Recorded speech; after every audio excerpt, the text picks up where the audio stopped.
Alright guys, so we are here today. Dude, my wife got me these new headphones, man, and they are off, dude. Or they're cool. Like they're weird. I could put my hand over this and like listen to it. It's cool. What's up guys? Let me know how the sound sounds. I should have two different headphones up. Let me put these up. Alright, but we are here. Sorry, I see we got like 40 people waiting, which isn't that bad for 7 in the morning. So hey, I appreciate all 40 of you guys waiting for me to start the stream late. Thanks so much. But yeah. Today is the day after CPI. One thing that did not go down. Look at the Nasdaq. Nasdaq running. One thing that's really interesting that did not go down is NVIDIA. Dude, a lot of the other stuff went down, but NVIDIA staying strong, staying light, and yeah, moving up a lot. Tesla gapping up this morning as well. Here, I'm gonna put the charts up. Hold on, let me put some music up as well. Hold on one second.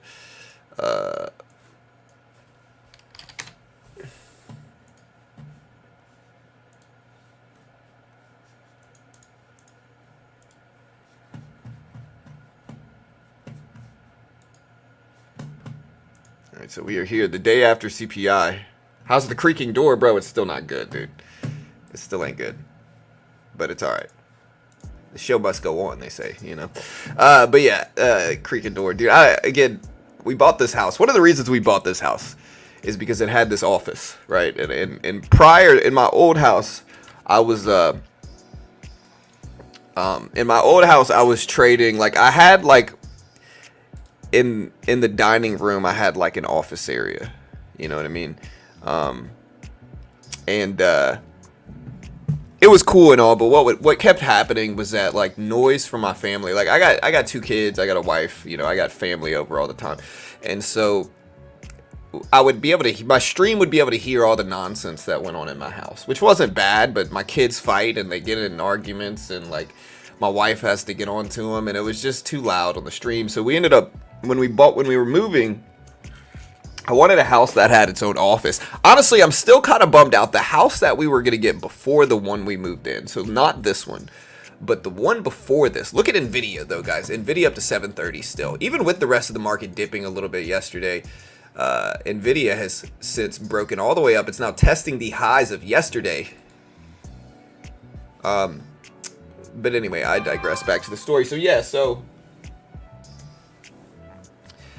the house we were gonna move into had a secret passageway in the office. Like they had a bookshelf just like this one with real books that you could put on it, with a real bookshelf. Bitcoin up to 52,000. Wow. But it had a real bookshelf.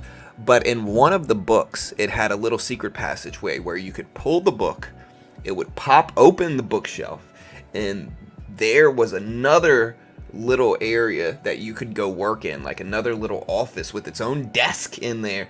Honestly, we put an offer in on that house, right? And I wanted the house. It was a 4-bedroom, and this is a 5-bedroom. It was a 4-bedroom though, so it was a little bit smaller. Neither of them are small, you know. They're all over, you know, over 4,000 square feet, but like this one's much bigger than the last one. But it was a 4-bedroom, but it was still cool. We put an offer in, and this was in the heat of the craziness of like 2021, right? We put the offer in. They countered with an offer. We accepted that counter. And so Carol and I are like, yep, we're moving into this house. I'm like, yep, I get a secret passageway in the office. And then in real estate, like, as a real estate agent, one of the things is that you have to wait for the contract to be what's called fully executed. So you have to wait for them to confirm our acceptance, right, with a signature, and they never did, bro. And we waited for them to send back that confirmation for weeks and weeks. Eventually, we said, screw it, we're just going to go buy a nice house. And it worked out. This house is actually much nicer, much cooler, much better. There's a lot of reasons the house we're currently in is better. And yeah, so we're just happy we made the decision that we did. This one actually has a 3rd floor that we're in right now. So the house we're in now actually has a 3rd floor. It's just a much cooler house. You know, the kids can have their playroom on the 3rd floor. Yeah. Anyways, Nasdaq ripping up. Tesla at 186. Yeah, I'm still kind of bummed out I didn't get the Batman room. That's all right. Let me help you buy the next house. I'm in Connecticut. What do you mean? I'm a real estate agent, bro. I'm a real estate agent, sir. I don't need a real estate agent, but I appreciate it, you know. But I'm a licensed realtor. I don't ever do any business, but with that, I don't really need another realtor, you know. And if I did need another realtor here in Texas, I'd probably just go through my brokerage. I know the people at my brokerage. I'd probably just go through them and have them deal with it, you know. They probably don't like me as it is over there because I'm a real estate agent, but I don't ever sell any houses. I just don't need to, you know. But yeah. Bitcoin, right around 52K.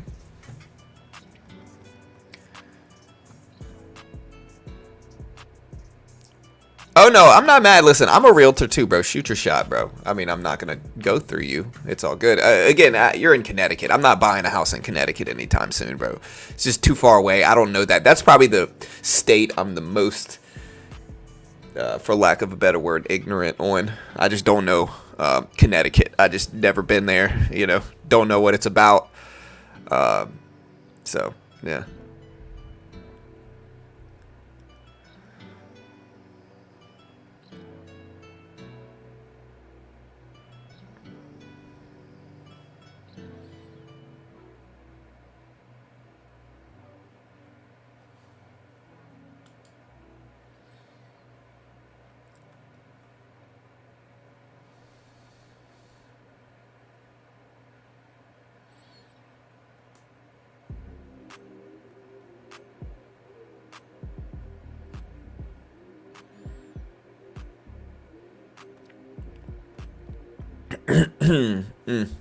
All right.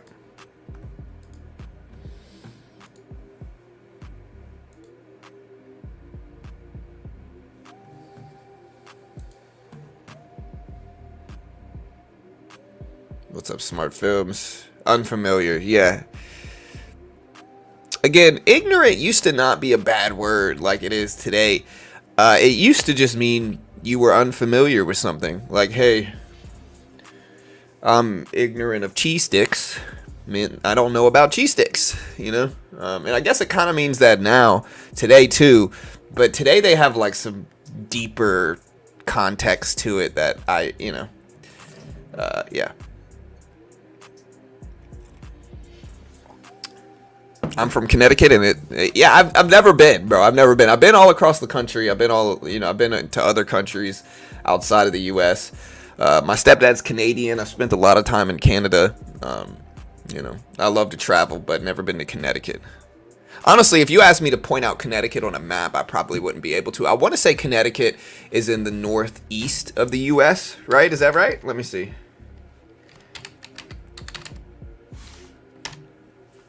I spelt it right the first try, though, man. I got to give myself brownie points for that.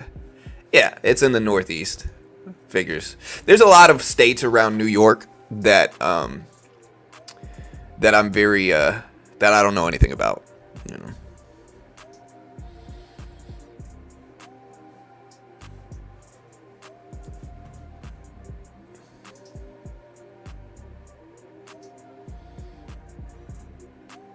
Yeah, feel you, brother. I hate when a girl tells me. Yeah, I mean, listen, I've been told it before too. And that's okay.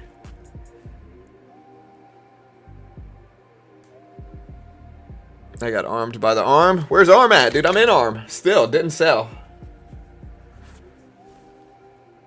Up to 130s. Hey, you love to see it. So today is the day after CPI. Will the market hold? Yeah, the Fairfield County area where I do business does hold a higher price point. Yeah, I bet, bro. Here's the thing. Like, here's the dynamic. I know a lot of realtors, like specifically from Louisiana, that travel up north and do deals in like New York and the surrounding areas because the commission for, like, okay, in Louisiana, you buy a $500,000 house, you know, that's a big house in Louisiana. Like, that is like a not a mini mansion. It depends on where you buy it. All right.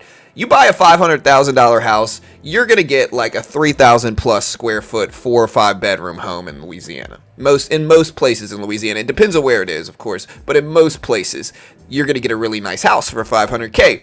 You go up north to New York, and that's like the minimum amount a house will ever cost. And the house is not a good house for $500K up to New York and surrounding areas. And so I know a lot of people that rent in New York. They live in New York. They have their realtor's license in Louisiana, or some of them actually live in Louisiana but have connects in New York and still do business up there. And in some areas, that's kind of frowned upon in real estate. I don't know why. Like, I had a deal.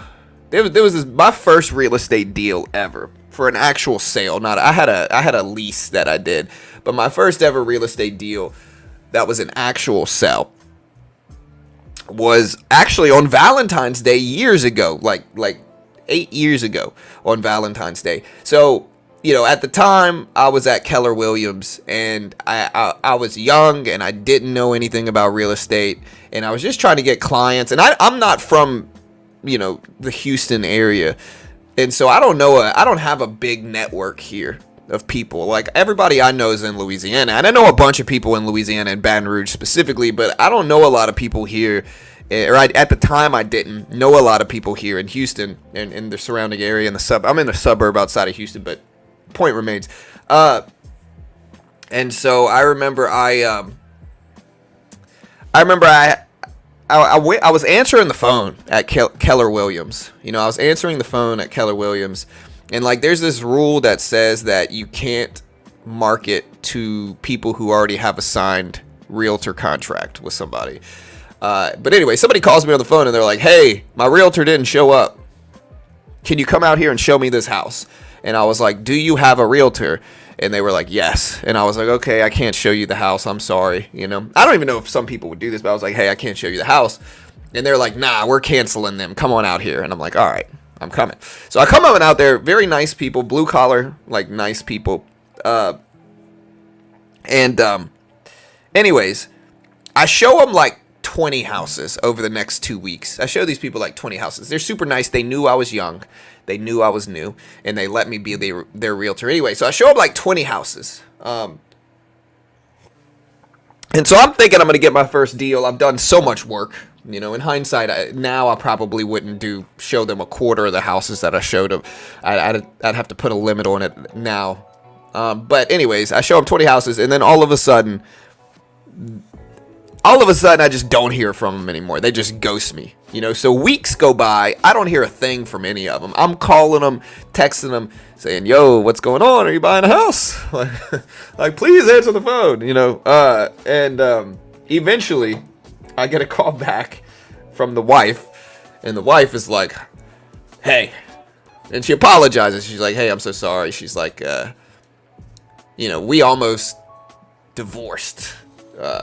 They were like, "We almost divorced. And we've decided we're moving to Killeen, Texas." And Killeen, I don't know anything about Killeen. Killeen's like 3 hours away. It's still in Texas, so I can still technically do the deal.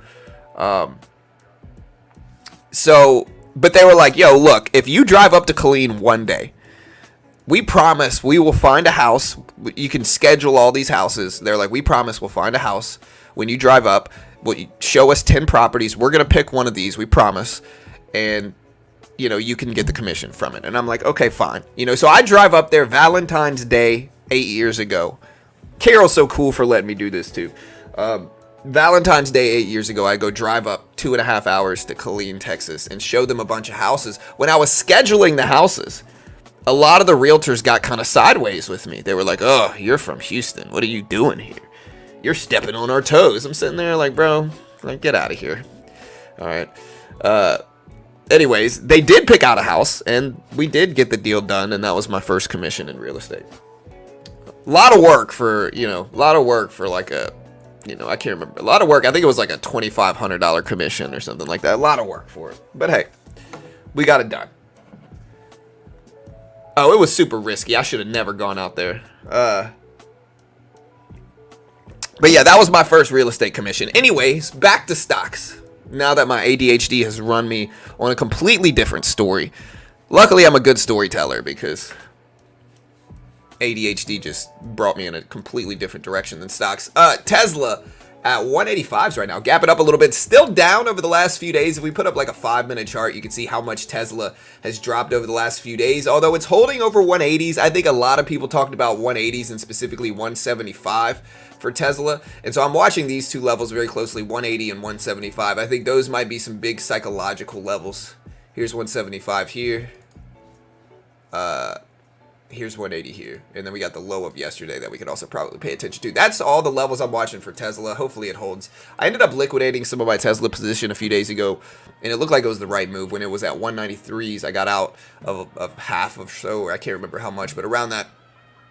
SPY's still right around $500. It's at 496.60s. NVIDIA, again, still pumping up. It was right around the highs of yesterday, although it is pulling back a little bit. How much was it percentage-wise? So I think it was. So realtors get roughly. There's a rule in real estate that there can't be a set universal commission rate. That it has to be negotiable here in Texas. Again, I'm not a real estate professional. Check this yourself. I can't guarantee anything, and I'm not advertising my services because I don't want to. I don't need real estate deals. I don't have time for it, unless you want to buy like a couple $1 million house, holler at me. But if not, anyways, there's a rule that there can't be a set commission rate. But most of the time, I would say, most of the deals that I've done, it's 3% each side. So the buyer gets 3%, the seller gets 3%. And then you got to share about 1.2% of that with your broker. At least with most brokers, you got to share, whatever it is with the broker. And so as an example, right, you buy a $500,000 house, and I think this house was like $180K or something like that. It was like $180,000 house. Might have been less than this actually. Multiplied times 3% makes it about $5,400 times 1.7, or no, times 0.7 is what it would be. 5,400 times 0.7, which is about what we keep. Like we give the broker about a third, or a little bit more than a third. And so yeah, I got like, I can't remember how much I got. It was like a $3,000 or $4,000 check. What do you think about ARM? I think ARM's up a lot. It's extended with the microchip sector, and so with that, it might be. I don't know. I'm in ARM. I've been holding it since IPO day. My average price is $63.50, so that's the only reason I've been hesitant to sell it, just because I've got such a good entry at 63s, which was on IPO day. I bought this one on IPO day. We covered the IPO when it happened, and so we bought it on IPO day, all that good stuff, and yeah, it's flying up. But again, I don't trust it. It hit 160s yesterday, or the day before yesterday. It's down to 120s. So it's just up so much. I really don't know what this one's going to do. I hope it moves and succeeds. But again, I really don't know. Remember, guys, I liquidated a lot of stuff yesterday prior to CPI. The reason I did was because I think a lot of microchips and a lot of tech stocks in general were extended on the upside. So a lot of what I took profit in yesterday was tech. Give me an opinion on DraftKings. Didn't they have earnings recently? Have earnings dropped for them, or are they still not out with them? We didn't really have any big earnings today. All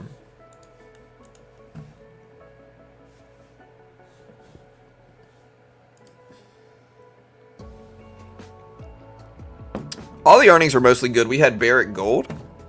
How's gold doing? When did DraftKings drop earnings?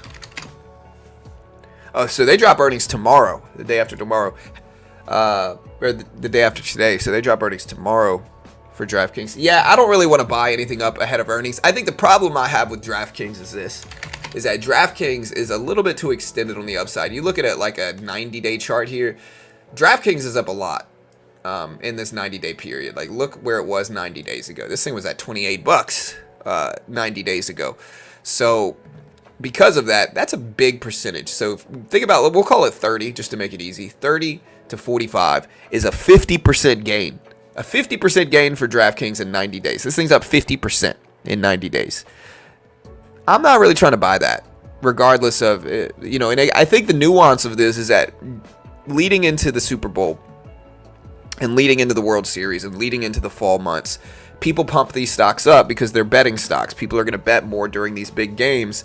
And so in that regard, they start to buy positions of it months in advance. And that's what pushes it higher. Again, DraftKings 50% high, 50% up over the last 90 days. And so with that, for me, it's too extended on the upside. And I think it's more prone to correct a little bit after earnings, even if it has good earnings, just because it's up so much. Still, I don't know that for sure. It could certainly rip up. If it has really good earnings, really good announcements, really good growth, it could certainly run still. Just probability-wise, for me, it's just not something I'm buying right now. Hope that makes sense.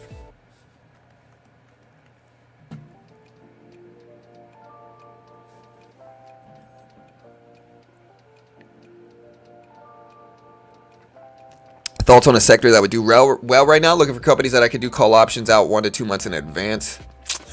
I don't know. Yeah, I really don't know. That's one of those. I know what stocks I think are extended and what I don't want to trade. So it's all, it depends.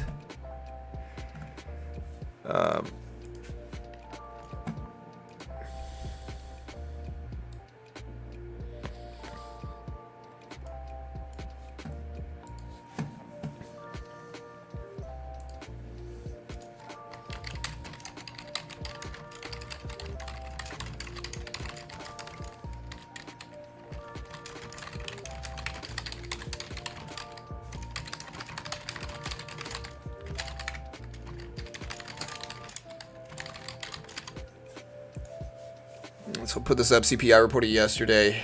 SPY bounced. Yeah, SPY's up a lot today. Over 496. That's good. NVIDIA is one of the root causes of it, I think. NVIDIA up a lot.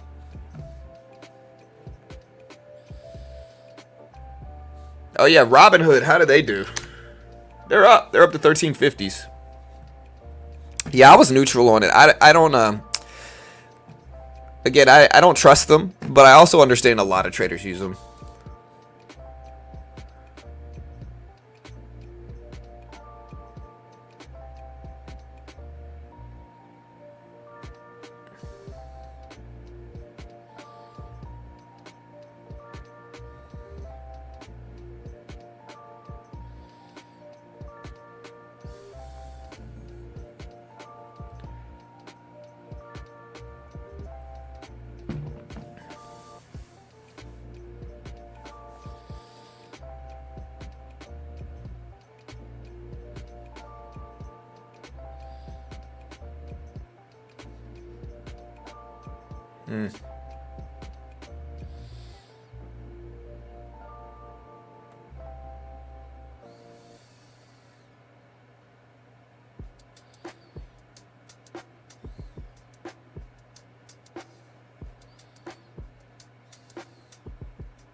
All right, guys. So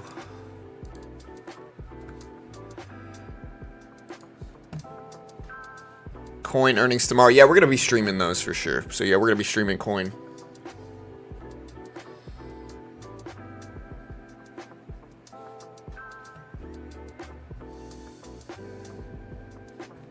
Upstart. Yeah, we had some earnings. We had Sony dropping today at early at 2 a.m. They BDPS beat Rev. Barrett Gold BDPS missed Rev. CME Group BDPS beat Rev. Kraft Heinz BDPS missed Rev. Generac. I didn't even know they had a company. Anyways, BDPS or no missed EPS missed Rev. Parsons BDPS beat Rev. Blackstone Mortgage BDPS. I don't know what their revenue was. Martin Marietta Materials BDPS missed Rev.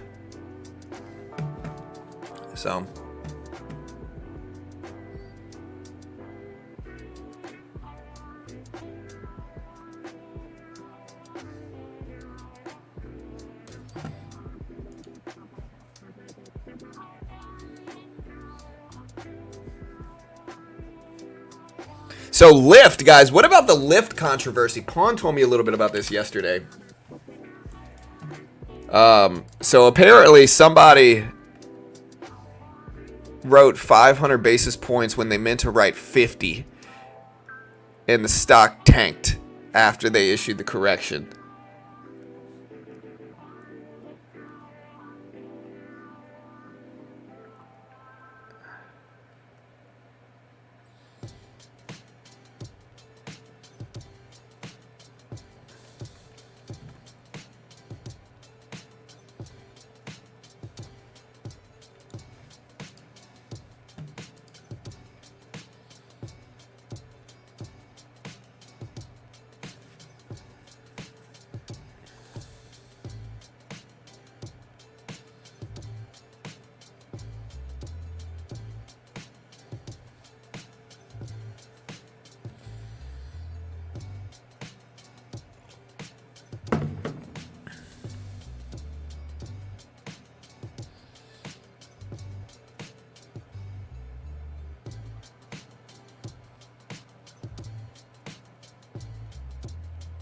So Mark Zuckerberg finally tried the Apple Vision Pro and compared it to the Meta Quest 3. He said the Quest is 7 times less expensive, yet way more comfortable.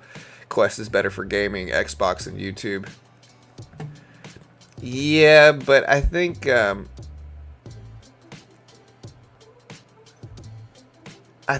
like, what? Okay, so the difference though is that the Vision Pro is not really supposed to be for gaming, from my understanding. Now, maybe I'm wrong here. The majority of usage and utility that I see from the Vision Pro are for what's called augmented reality, which means that, like, you're using them for your everyday life, not gaming, and you're using them to supplement your regular interactions with everyday things. And so that's the difference. It's not really the same niche. And I understand why Mark might be a little insecure about this, because, you know, he's been putting out the Quest Pro and the VR and all that good stuff. But I think this is a little bit different than that. I don't think the Quest and the Vision Pro, at least from what I've seen, are really comparable. I think they're for different things. I think you could play games on the Vision Pro and you can do some of the stuff on the Quest, but I don't think they're the same.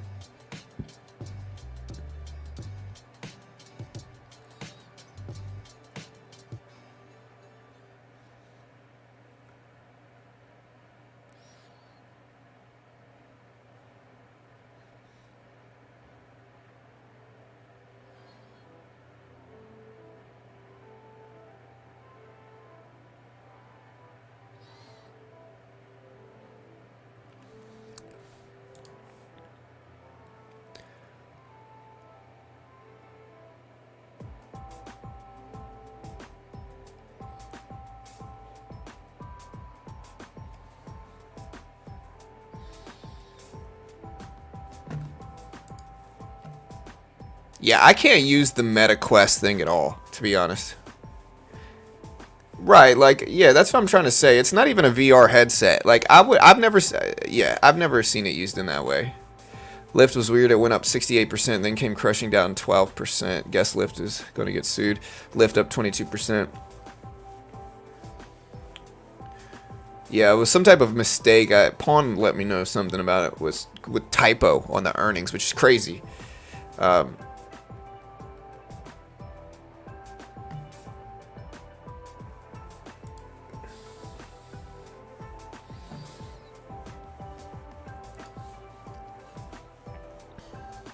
Yeah, the Apple product, from what I'm seeing, is pretty cool. I don't know if it's $3,500 cool, but what I've seen the Apple product to be used for is cool. I think what we're gonna see over time, though, is we're gonna see, like, the spatial computing aspect of the Vision Pro slowly become smaller and smaller and smaller and smaller and less, less bulky, smaller, until they turn into, like, regular glasses, you know.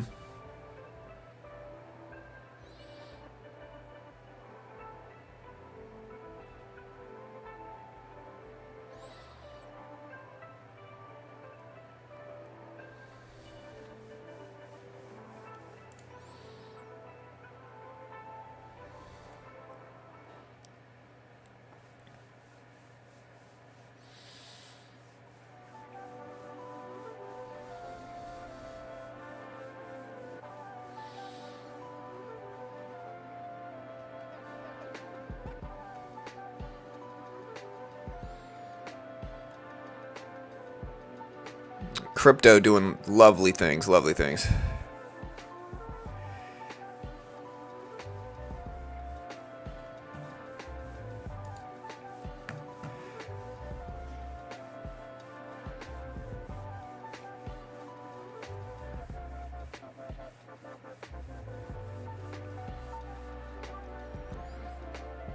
So I actually like this post by this person, Alex Friedman. She says, quote, I was talking to a friend recently with a net worth of roughly 25 million, making around 2 million a year. They have a big house paid off, multiple cars, sports cars, designer clothes, the works. They live in a very wealthy area, one where the houses can be anywhere from 50 to 100 million even. They were telling me how unhappy they were lately, and at one point in the convo said, you have to start enjoying life. You have it all. You're healthy, you're rich, you're good looking. And they stopped me and said, I don't think I'm rich. I literally looked at them flabbergasted, like, what do you mean you don't think you're rich? And they said, well, my neighbor has a 20 million house. My friend has a $7 million yacht. I can't afford these things. They are rich. And life perspective is everything. My friend is in the 0.1% top of wealth in America, yet when they compare themselves to the direct circle, they don't feel like it. They can see what the people trying to get to their level see. They can't see what the people trying to get to their level see. There will always be someone richer than you, better looking than you, more accomplished than you, stronger than you. And that person is John at Beginner Trading. No, I'm serious. I mean, yeah. The more you look outwards, the less you recognize how rich your life truly is. Yeah, I mean, very important lesson in life. I've told my wife this before, which is that I would rather be a big fish in a small pond than a small fish in a big pond. You know, I think I think one of it is living within your means and how much, okay, you're going to be a lot. I would rather live in a smaller house, have lesser things, and be comfortable and be able and have a surplus of money coming in. A surplus of money, then live in a big house, have really nice things, and feel stressed and stressed about paying for it all. You know what I mean? And I think part of that is like you just got to build financial future. I think that's important. But yeah, perspective, I guess. Yeah, I couldn't imagine living in like a huge. I couldn't imagine living in a $25 million house. And then still thinking I'm not rich. I'll tell you this though, money really isn't everything. Like money really isn't everything. Like I know I joke and I'm sarcastic a lot, but I've been decently well off over the last years. But money's not everything, man. There's a lot of things that life throws at you that have nothing to do with money. You know, kids, stresses, and there's just a lot of it. So there's a lot in the formula of being happy that it doesn't include money. What I will say though is that money can fix a lot of it. You know, if you have a lot of money, you're gonna be less stressed. You're gonna be feeling more accomplished. For me, it's like I always have to have something that I'm working towards. Like some of the most unhappy parts in my life are where, you know, again, I talk about this YouTube channel because it's a great example of this, right? When I first started this YouTube channel, I told myself, hey, if I could just make $500 a month from this YouTube channel, it's going to be a game changer. Then I started making $500 a month. And then I said, hey, if I could just make $2,000 a month from this YouTube channel, it's going to be a game changer. Then I started making $2,000 a month. Then I started saying, hey, if I could make $5K a month, then I started making that, and so forth and so on. And so, you know, humans have this very weird thing where it's all relative to what we've had recently. And so it's hard for me to look back and be like, hey, I used to say if I made $2,000, I would be happy. And yet now sometimes I'm disappointed if I don't make way more than that. And so it's just perspective is real, I think. And I think it's an important thought process to go through.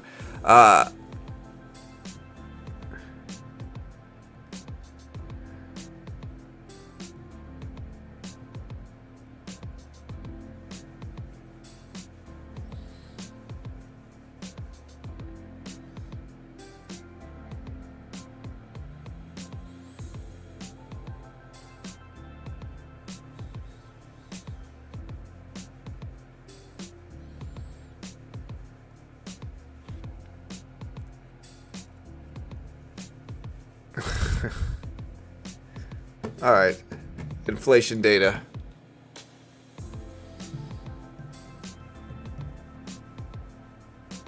%8 of 25 mil is 2 million. Sell everything and buy a good dividend stock. Not one, you buy a bunch. Like again, He could just buy bonds with 25 million, brother. Like, listen, he could. Again, this is the point, right? This is why I think Shohei Ohtani's deal is a bad deal. I'm gonna explain why I think Shohei Ohtani's deal is a bad deal. Shohei Ohtani got a $700 million deal, but he's deferring $650 million of that for 10 years, right? So he is only gonna make $2 million a year for 10 years, basically. He's deferring 760 million. He's only going to make 40 million for the first 10 years. Oh, boo-hoo, only 40 million. I know.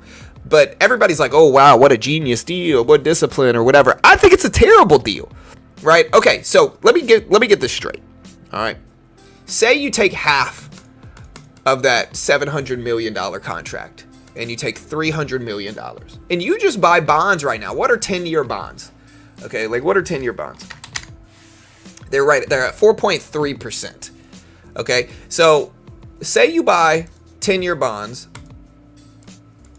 at 4.3%, right? You're gonna make yearly on those bonds, guaranteed by the U.S. government if they're treasury bonds. You're gonna make $12.9 million a year. You extrapolate that over the next 10 years, you're gonna make $129 million over that 10-year period of time, just in interest payments, and then at the end you're going to get your $300 million back. So you're going to make $429 million with just half of that money, right? Just half of that money. If we do, and now he's not getting all of it at the same time. If we do $700 million and do bonds, right? And we do bonds again, 4.3% is roughly what you're going to get right now. You're going to make $30 million a year over a 10-year period. That's going to turn into $300 million just in guaranteed bond payments. All right. This is what the Dodgers are going to do. They're going to say, okay, Shohei, we don't have to pay you that $700 million right now. Let's go buy bonds. Or more than that, they're going to say, let's go buy the S&P 500, right? If you take half of that $700 million and you invest it into the S&P 500 for 10 years, right?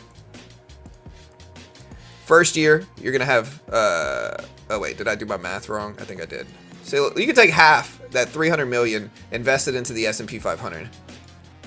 First year, you're going to have $330 million.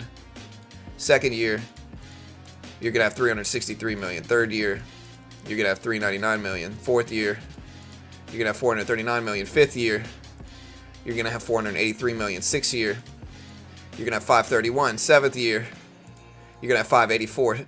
Eighth year, okay, eighth year, sorry, I messed up my math. You're going to have 643. Ninth year, you're going to have 707.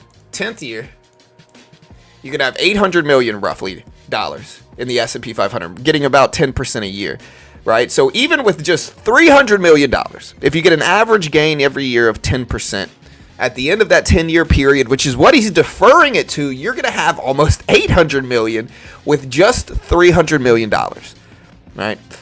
That is why it's a bad deal for Shohei, is because if he just didn't defer it, took the money, invested it into bonds or the S&P 500, he would have so much more than this over a 10-year period that this is a bad deal for him. $700 million sounds good, but if it's deferred for 10 years, it's going to get eaten by inflation. You know, what's valued at $700 million today is going to be valued much higher than that in 10 years. It's a bad deal. It's a bad deal. And the Dodgers understand this. They're going to take half of that amount of money. They're going to stick it into the markets, and they're going to get Shohei Ohtani for half the price, basically, is what they're going to do. Bad deal. Bad deal, in my opinion. You know, and again, this is with perfect conditions if the market gives you 10%, which is certainly not a guaranteed. But still, I think it's a bad deal.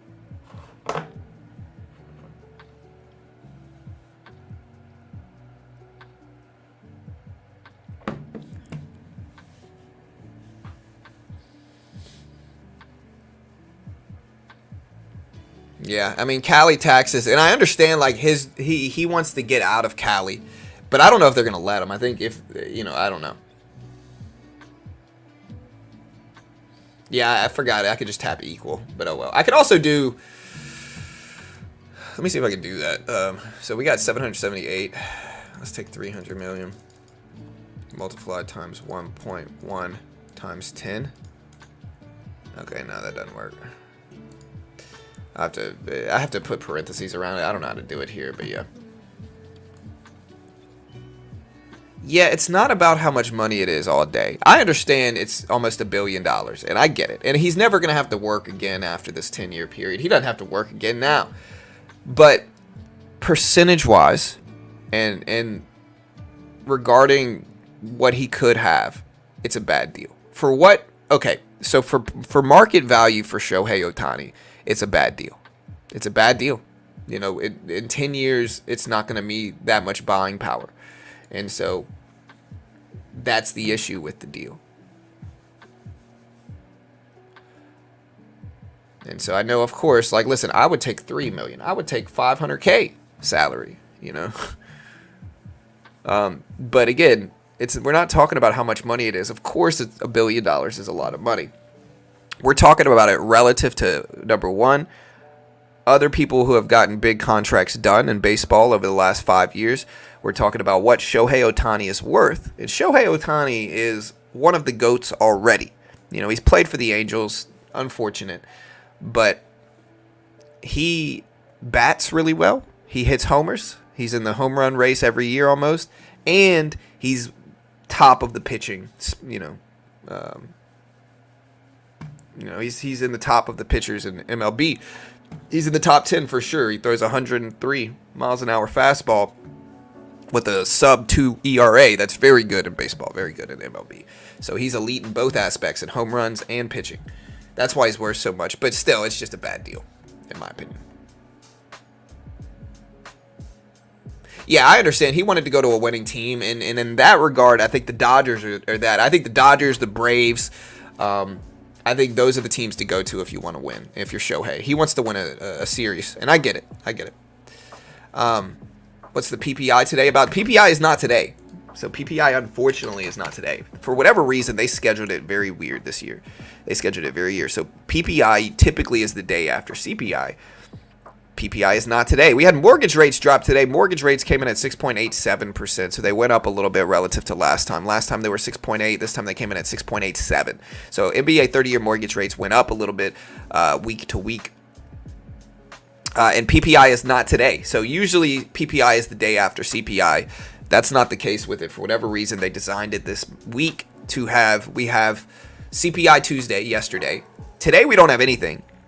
Tomorrow we have retail sales, durable goods, jobless claims numbers, all dropping at 8:30. So we'll stream that live. And then Friday we have PPI data. We have PPI Friday. So a lot of stuff dropping, guys. A lot of stuff. We'll see.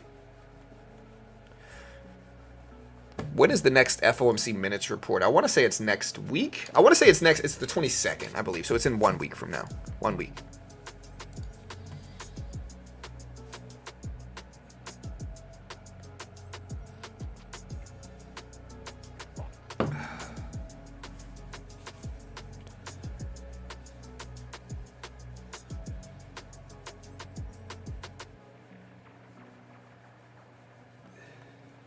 Yeah, I don't know how to use these calculators. I know it'd be the 10th power, but I don't know how to make that on this calculator.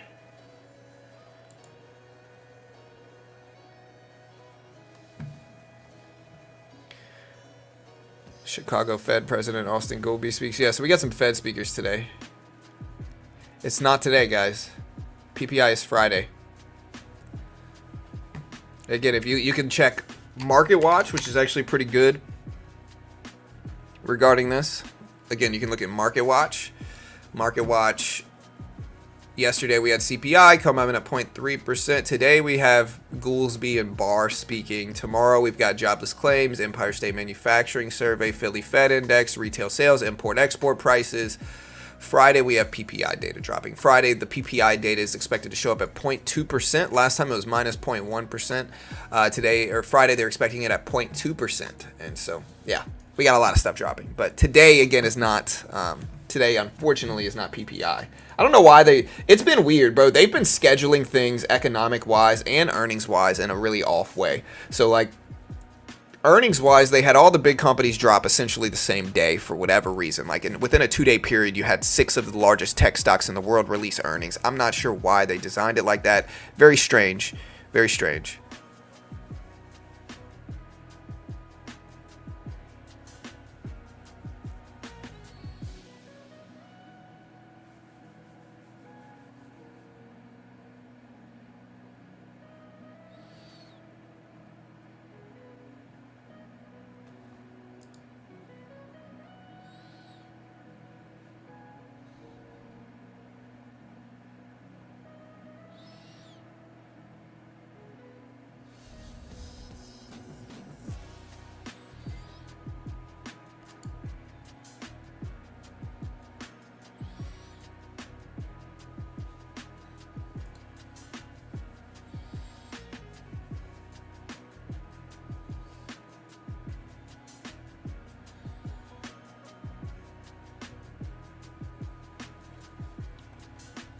Oh, we got about 500 people here already. Not even 7 yet, so. Or not even 8 o'clock yet, so. All right. Let's see if we get some good stuff today.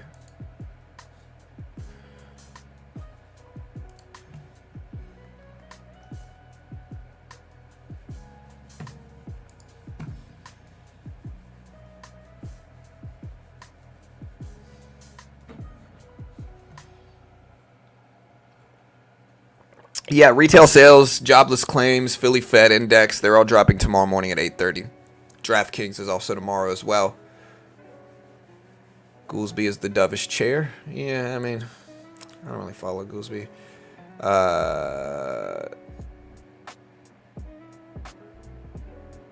Kid was playing football with my kid in high school, Perry Pumas, back in 2017. Yeah, that's dope.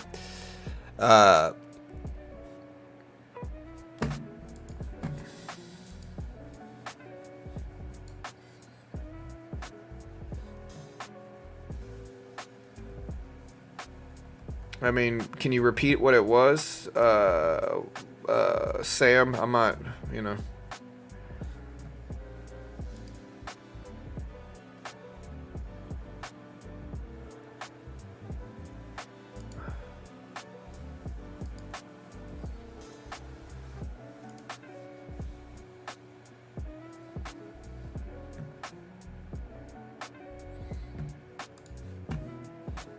Yeah, we don't have data.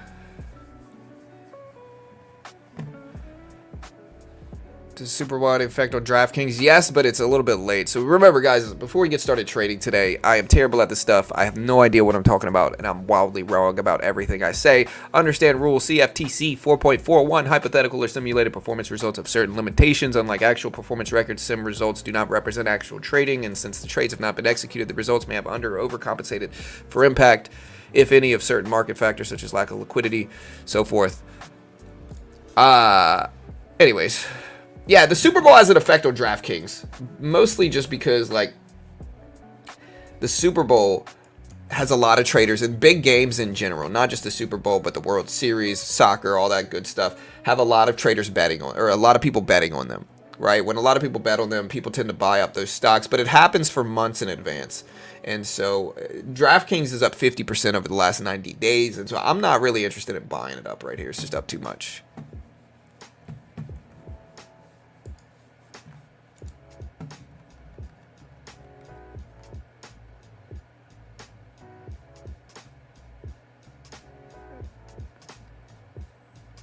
Do you mean the day trading on a phone comment?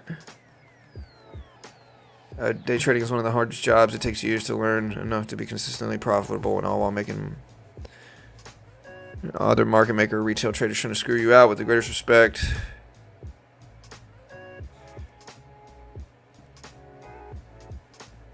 Yeah, I mean, again, I saw that Jackson guy. I think he asked for indicators that can help you hit 100% accuracy. And I agree, like, if you're asking that, brother, do not trade anywhere. Paper trade only. Because if you think it's possible, even if you just think it's possible to hit 100% trading accuracy over long periods of time, you have no idea what you're talking about, and you just want to avoid trading. Again, I would paper trade.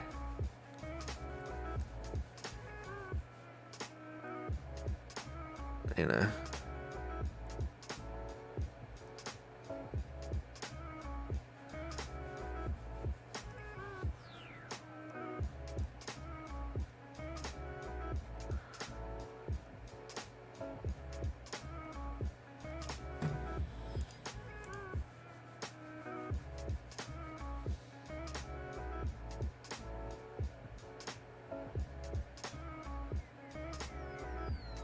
Mike Posner says, on my 26th birthday, I wrote I Took a Pill in Ibiza 10 years ago. The song became popular several years after I wrote it.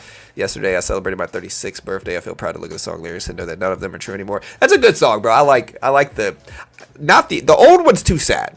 Like, the acoustic version is too sad, but the techno remix is good. Mike Posner's got some good songs.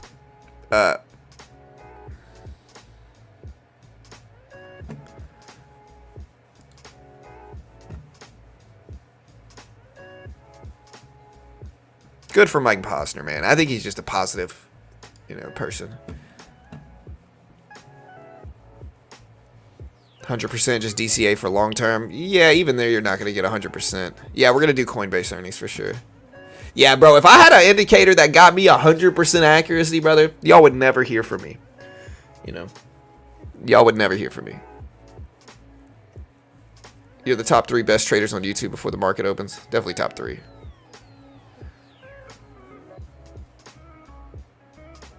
Uber and Lyft plan Valentine's Day strike. Hey, John, did you play any sports? Not in high school. I played in middle school, and I played sports. I played baseball mostly as a kid. I'm probably the best at baseball. But I went to a small school, and so they, by the time high school rolled around, my first few years, they didn't even have a baseball team, I'm pretty sure. And then they had one in junior and senior year. And at that point, I was too busy, like, chasing girls and acting stupid. And so I just didn't play in high school. If I go back in time, I probably would.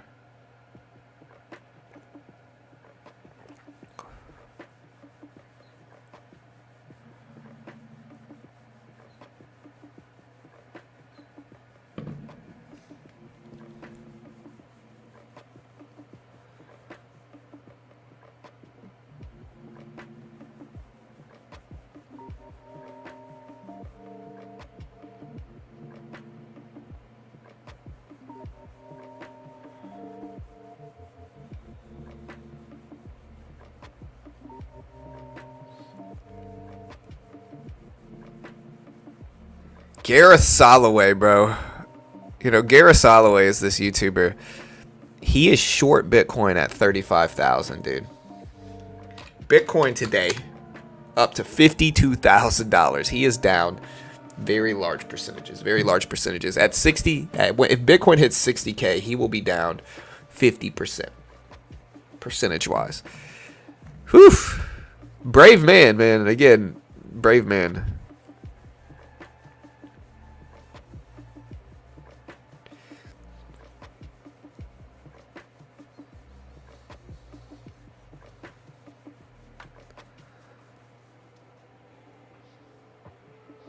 Nobody grows out a ponytail more than somebody who has a super receding front. Sorry, I'm not trying to be a jerk. My front is receding, okay? I'm not knocking. Listen, live your life, guys. Maybe I'll grow out a ponytail. Tesla at 185.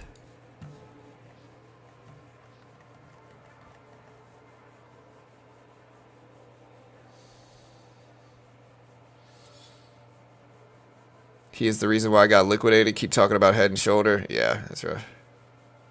Hello, how are you? We are wondering, how do you manage your trades? Are you using any trade manager for that? I mean, on TOS, I'm in a bunch of trades, but I don't have a external like software trade manager or anything now. Should I worry about Fed Goolsby? I don't know how much he's going to move markets. He's not like Jerome Powell. It just depends, though.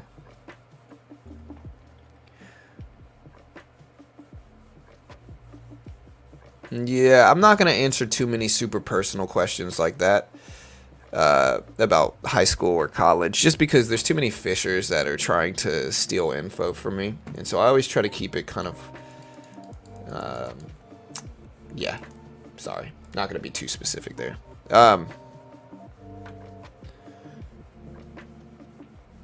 Yeah, I mean, CPI dropped the market, but it's not down super big percentages. Like, you shouldn't have lost that much money unless you're taking way too big of size in those things. I guess it just depends on what size you're taking. Let me do a poll here. I haven't done a poll. Does the market rebound today after yesterday's CPI?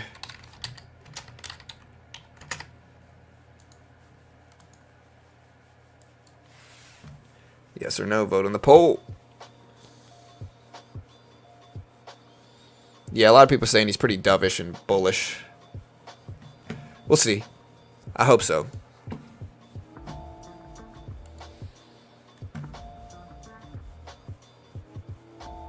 Hey, John, did a whole bunch of shorts get liquidated at 51K? Probably.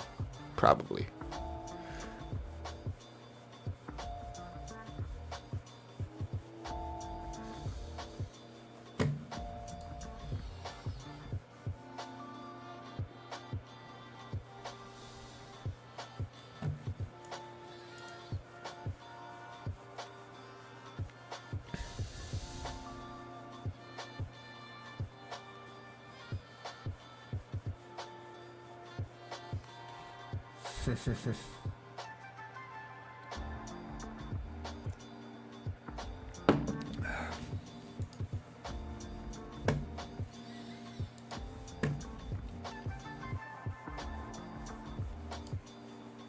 Yeah, so this funny post by Inverse Kramer, it says, I'm going to give my wife a Valentine's Day that has a picture of Jim Cramer and says, I'm bearish on you.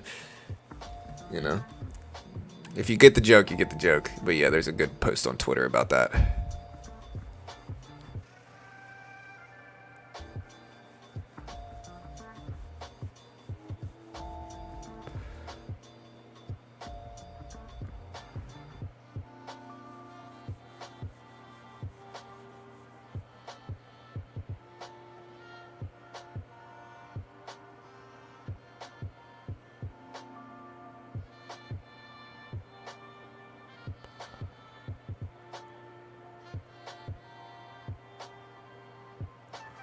No, dude.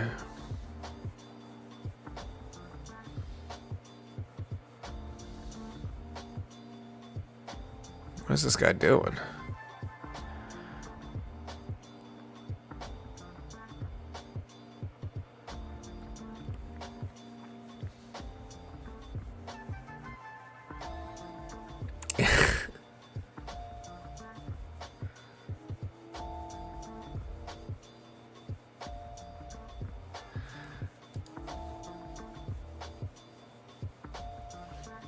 Yeah, you don't get the move.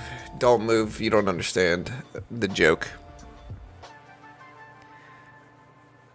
The joke, guys, for those that don't understand it, is that Jim Cramer is constantly wrong. And so if Jim Cramer is bearish on you, that's a great bullish sign.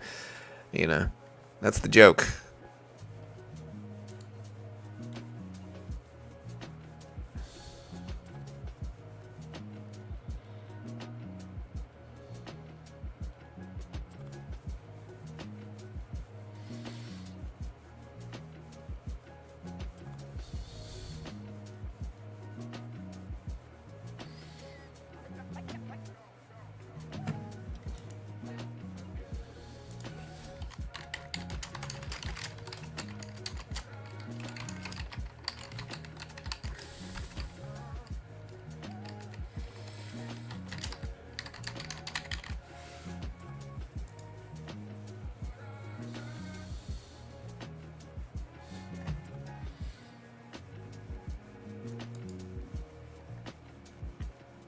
Yeah, my family's an office family.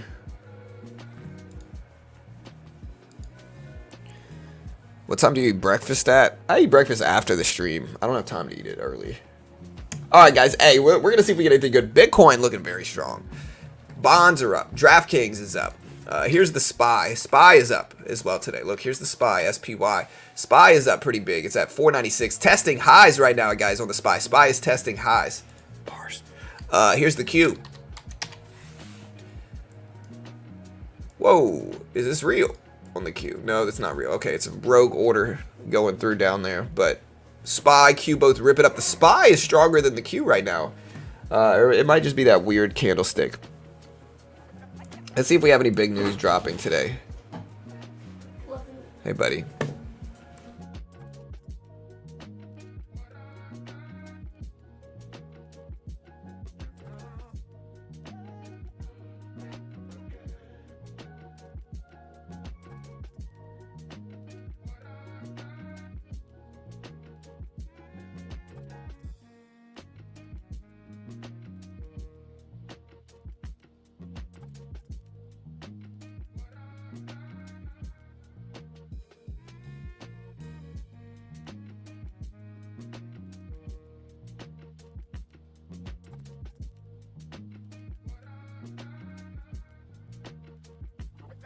All right, guys, we're back. I think we'll have a nice rebound today. I think we could. I mean, look at the SPY breaking highs up there. The Q at 431.60s.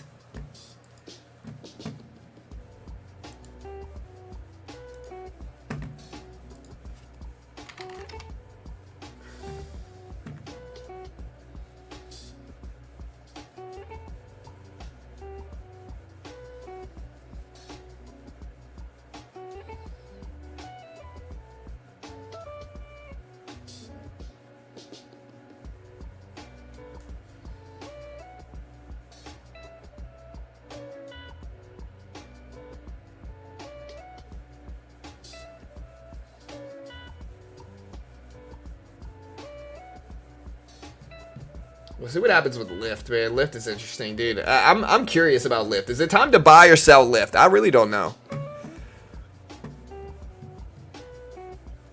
$7 billion buyback for Uber? Oof. Let's see. I don't know.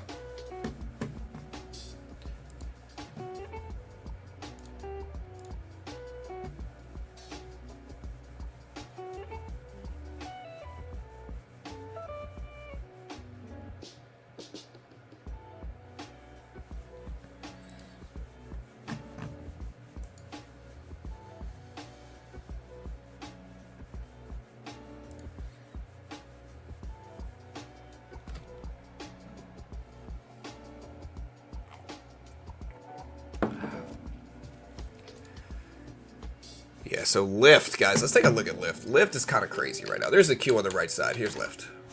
Lyft at $15 again. And so, look at Lyft on the right side. Crazy. Let me see if I can go back and find the news from this. Again, mortgages are up week to week. All right, there's CPI. Morgan Stanley. Para, global payments.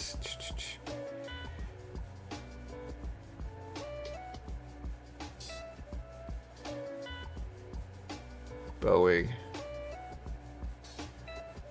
Cleveland Fed. I guess they didn't report on the earnings. Kraft Heinz is out with theirs. Let's check. I know Lyft, it was an error in the earnings report.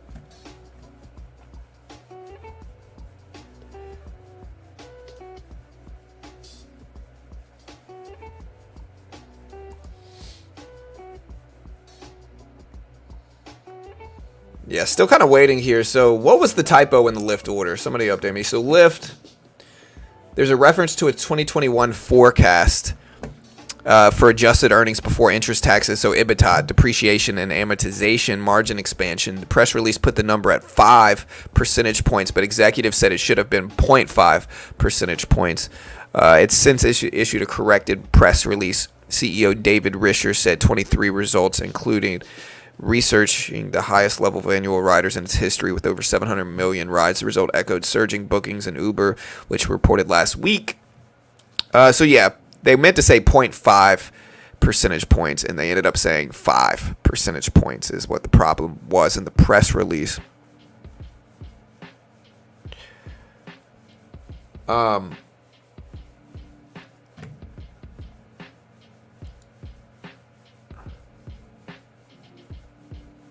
Yeah, so 50 basis points, not 500.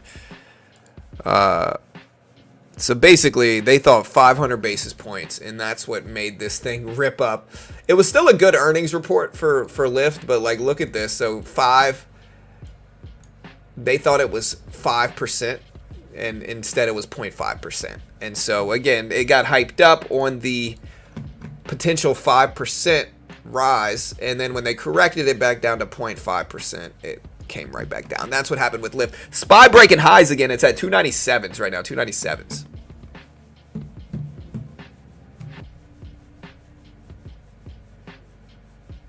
Tesla testing highs as well. You'd love to see it. We're green today in our portfolio. We're still green on a lot of this stuff too. Delta pushing up. We're still in Delta as well. We're still in BABA as well. BABA we're red on, but it's back up today some.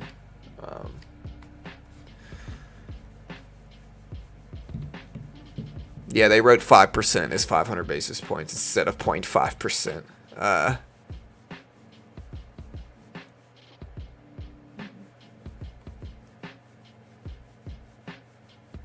Yeah, I don't think we're going to cut rates early.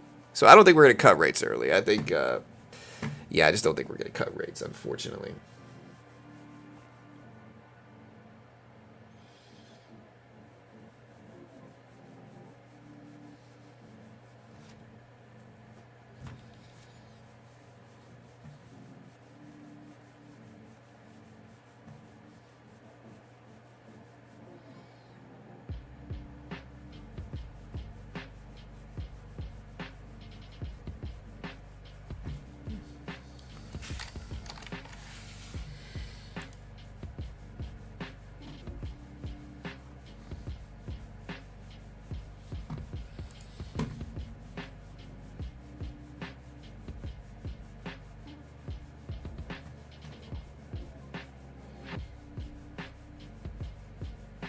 Yeah, Baba shares. Yeah, I'm in Baba right now. I don't know if whether I should add to it or not.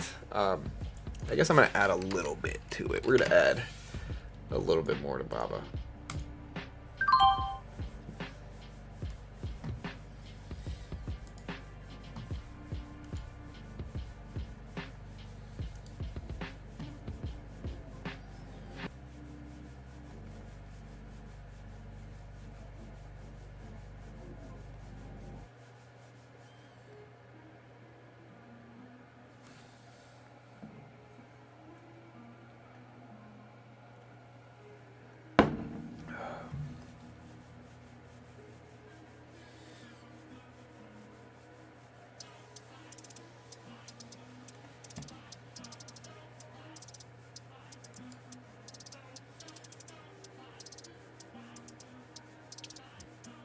Good morning to everyone except to the ones who delete their accounts after being caught paper trading from their mom's basement. I mean, people accuse me of being in my mom's basement. All I'm gonna say is that if this is my mom's basement, it's super nice, super nice.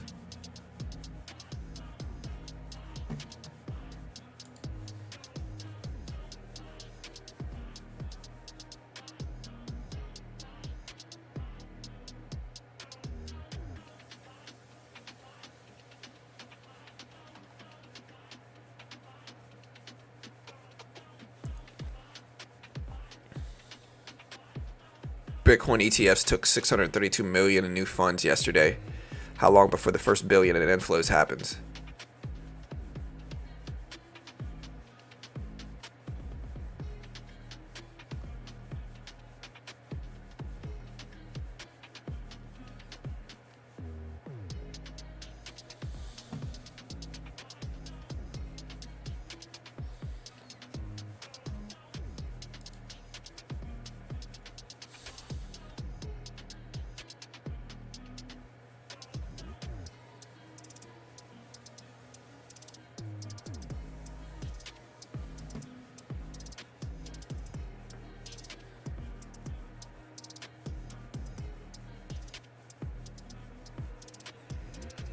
Yeah.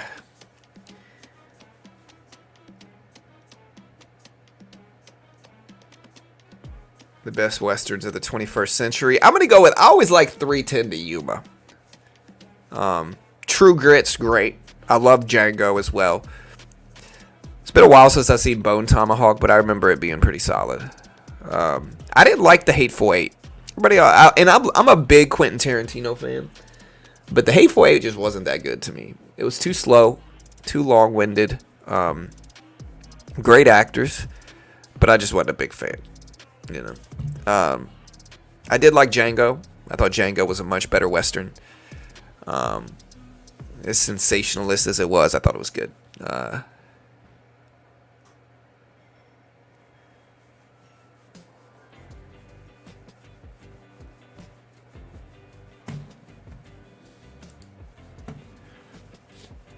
Would the market rebound considering that CPI is higher than expected? No. CPI low is better, high is worse. The market dipped down yesterday because of high CPI. It universally came in higher than expected in both core and regular. So, I mean, yeah. So, the point is, inflation was worse yesterday. Now, market did turn down a little bit and has since rebounded here. So, but if we look at the SPY as an example here, right? So, if we zoom out and we look at the SPY, And we're at 503.50s is the highs from yesterday. So this is the CPI dip. So if we zoom in, this is the CPI dip from yesterday. And so we have basically rebounded about 50%, a little bit more than 50% maybe, towards where we were pre-CPI report yesterday. So we bounced back a lot. But, you know, whether we're going to continue bouncing back is a different story. I guess the point is CPI didn't completely cause a catastrophic drop, like a lot of people probably wanted it to yesterday. And so, yeah, we're up a lot today. That's nice. We'll see if we continue. We did liquidate a lot of stuff yesterday. We really did. We liquidated a lot yesterday.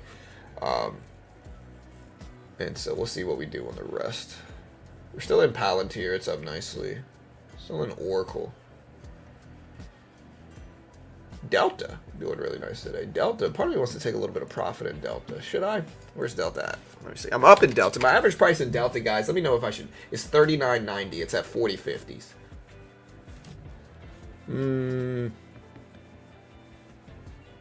I guess I'll just wait. Actually, you know what? I'm going to take 10 shares off of this and just lock it in.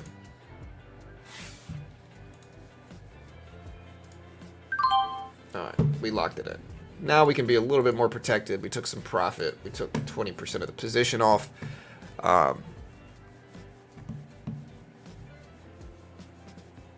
It also helps make the case that we are not over tightening, at least not yet. Yeah, I mean, it's such a balancing act here with all this stuff. I think a lot of people were against rate cuts. You know, I think a lot of people thought the rate cuts for the May predictions for May cuts are too early. And I still think the probabilities are on a May cut. So I still think the probabilities are on a May cut.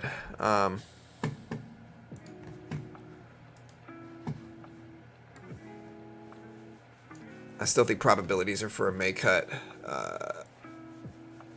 You know, if we look at this, this is for March. Still a majority of people are expecting a pause in March. If we look at May here, let me pull this actual chart up. If we look at May is when, so it looks like most people are still expecting a pause in May, which is interesting, right? So again, prior to yesterday, most people, this was at like, I think this was at like 50% prior to yesterday. Very interesting, because now a pause is the majority. So now people are not betting on a May cut, which again, I think it's the right move. I think it's too early, guys. I think it's simply too early. Inflation going up means that this Fed might remain more hawkish than they previously said. But again, at this point, 65%, or almost, 65% are still expecting a pause.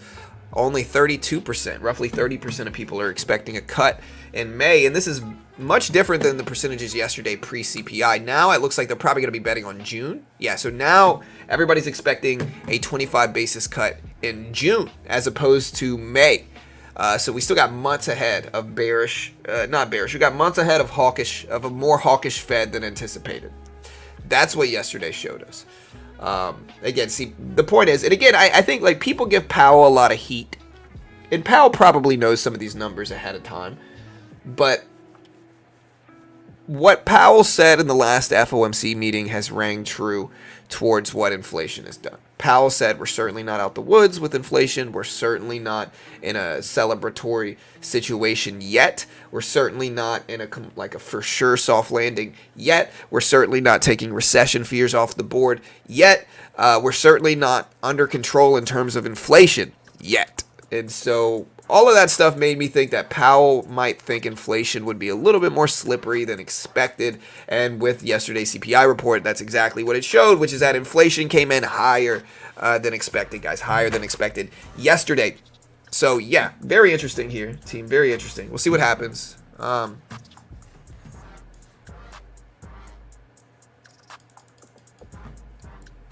Lyft at 15.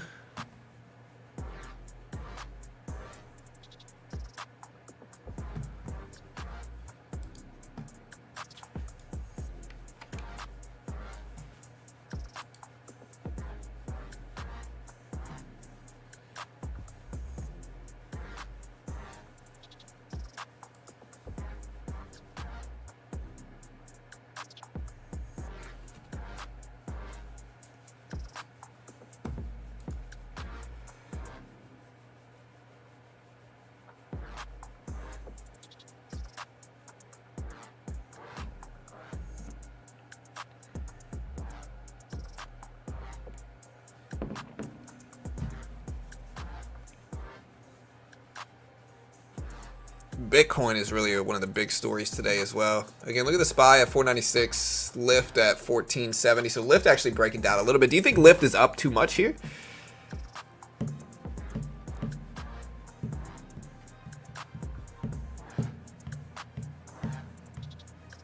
Yeah, basically what Adam said is right.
Hood will go up at the opening bell. What do y'all think Hood will do at the opening bell, team? I don't know.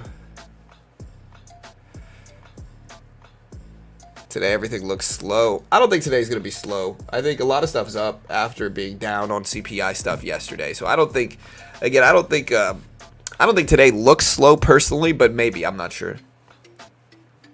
What do you guys think? Is today slow or volatile? Will today be slow or volatile, guys? I guess is the question.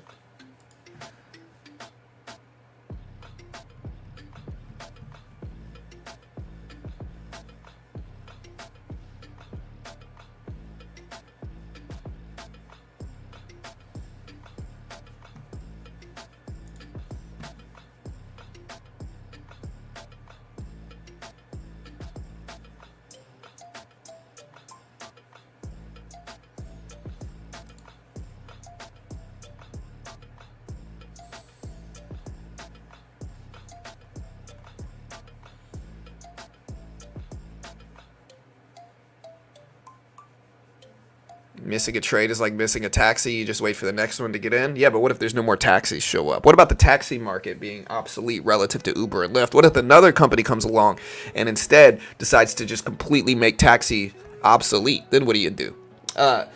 Delta still up. Again, we took a little bit of profit there. I don't know what I'm going to do on the rest of it. The SPY up big. NVIDIA up to 731s right now. 731s.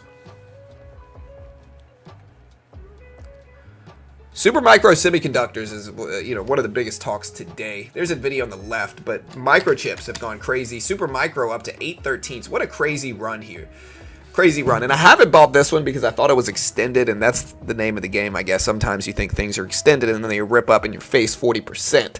And Supermicro semiconductors is certainly one of those things. I think that's why you get a lot of really emotional bearish traders, is because they're yelling things are extended and about to crash, and then the market rips up 24% last year, and then they're big mad about it. And I think that happens a lot. I think confirmation bias is a strong thing. And so if you missed out on last year's 24%, you might be kind of emotional about it. We had a green year last year, so I'm happy for it.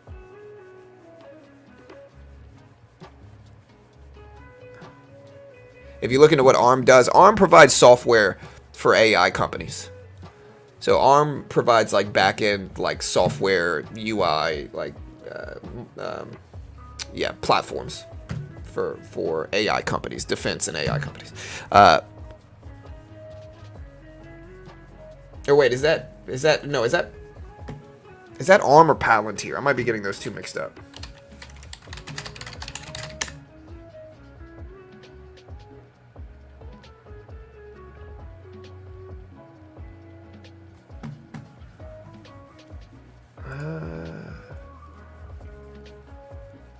Okay, maybe not. Maybe ARM is different. I'm thinking of Palantir.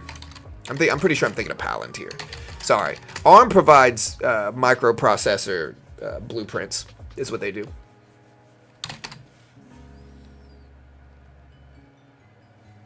Yeah. Yeah, sorry. I got ARM and Palantir mixed up. Sorry, I look at so many different tech stocks that I'm just getting them mixed up, brother. Sorry about that. Do you recommend any good tips for keeping discipline in this game we call life? Yeah, I mean, it's just conditioning. You know, I use the Pavlov example a lot. Like, Pavlov was this scientist back a long time ago who was doing studies on conditioning.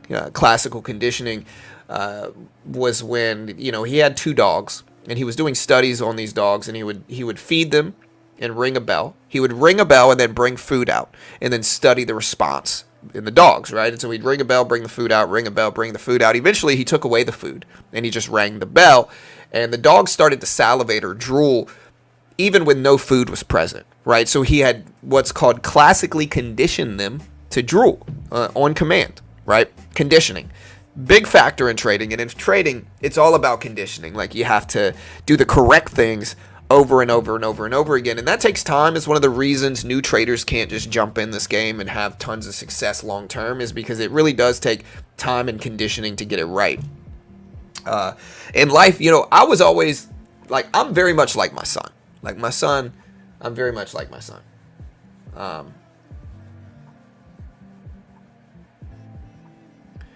You know, I'm very much like my son in that regard. My son has terrible discipline, bad impulse control. He gets obsessed and stubborn with things and has a hard time letting them go. And I am much better at that now. When I was his age, I was exactly the same way. I was super stubborn. I was a smart kid, I feel like, but I was very stubborn, bad impulse control, terrible discipline, you know? And it's ironic, as I got older, I think you guys can see, like, I get up pre 6 a.m. every morning Texas time. Like, I get up every morning. I'm very disciplined in that regard in terms of when I wake up, what I do for work. I don't miss very many streams. Like, I do my best to stay disciplined in life, but that was not something that I had when I was young at all. And I think you kind of grow into it, and I think sometimes, like, it's polarized in that way, if that makes sense, where I was really bad at it when I was young. And the only way I could get control of discipline is just to go completely to the other side and just be really, really disciplined in that way. At least that's what I try to do. You know, definitely top 3 most disciplined people in the world right now. But no, at least that's what I try to do. So it's hard. I think conditioning plays a big factor. I think having resilience and mental toughness is a huge factor, and I think a lot of people don't have that. You got to be able to not get the things you want now so you can have the things you want in the future. And I think that's a very difficult thing for a lot of people, including myself when I was young. But it's part of it. You got to condition that out and just do the right things over and over again. I'm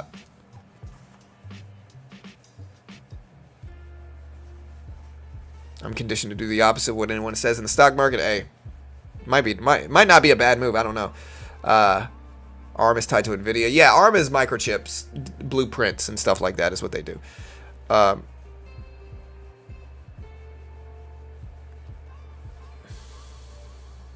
PPI is not dropping today. PPI is dropping Friday. I don't know why they designed it this year, or this month like this. Usually PPI is the day after CPI. For whatever reason, it's not today. For whatever reason, CPI dropped yesterday. PPI is Friday. I'm not sure why, but for whatever reason, it is what it is. As well, I need help understanding how to put my stops in and assess timing, or assess sizing. I'm assuming you mean assess sizing. Do you know how I can learn to do this? A video YouTuber. Depends on your platform. I would search how to place stops on your platform. Sizing wise depends on reward and risk, right? So, you know, you hear something preached a lot in trading, and you know, it's just nonsense a lot of the time, where you hear people preach about, I've got this system that makes really high accuracy, but also really high reward to risk. And it's one of those things that correlate off of each other, that you can't really have both long term. Like, you can't have a large sample size where you have a 5-to-1 reward to risk ratio and a 90% accuracy rate. It just doesn't work like that. You're going to have to sacrifice one for the other. And so sizing wise, it depends. If you're scalping, ideally you want to take larger size for shorter periods of time with a neutral reward to risk ratio, and you want to make your money back end on accuracy. On the other side of that, if you're playing reward to risk, you want to lower your share size and hold trades longer term, scale in a little bit more and scale out a little bit more, and make your money on longer term trades based off of small size but big range and good risk and reward ratios, right? So it depends on which one you're shooting for, and each one requires a different element, like a different thing. You're not going to be able to have both. Again, you hear some traders that are just full of crap that say, oh, I've got 5-1 and 90% accuracy, and it just doesn't exist. It's a fugazi. It's just not. They're just trying to look cool, unfortunately.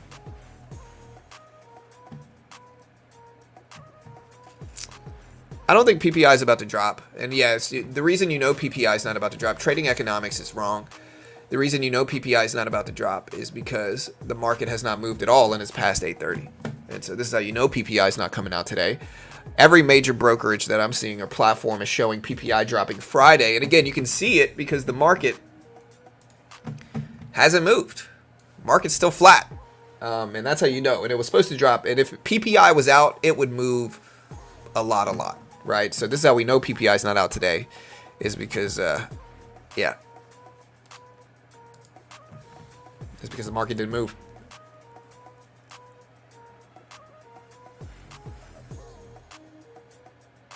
I heard PPI is today for December and Friday is for January. No, PPI for December already came out in January. Yeah, PPI already dropped. Guys, listen. It's Friday. Again, PPI would have moved. That's not true. Today wasn't PPI for December. Again, guys, listen. All right.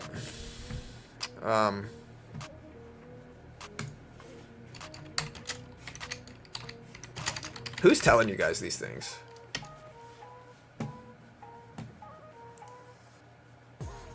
Look. Okay, look. Producer price index data dropped for December, January 15th. Okay? There's no reason why PPI would come out today for December, 2 months later. That doesn't make any sense at all. No, it makes no sense. PPI for December dropped on January 15th, and PPI for last month is going to drop this Friday. And again, we're going to stream the whole thing live, but yeah, it's just not today, unfortunately. Typically, I think a lot of people are getting confused. I don't think it's trolls. I think a lot of people are getting confused because PPI usually drops the day after CPI, right? So I think PPI usually comes out the day after CPI, and yesterday was CPI, but instead, PPI, for whatever reason, is dropping on Friday this month.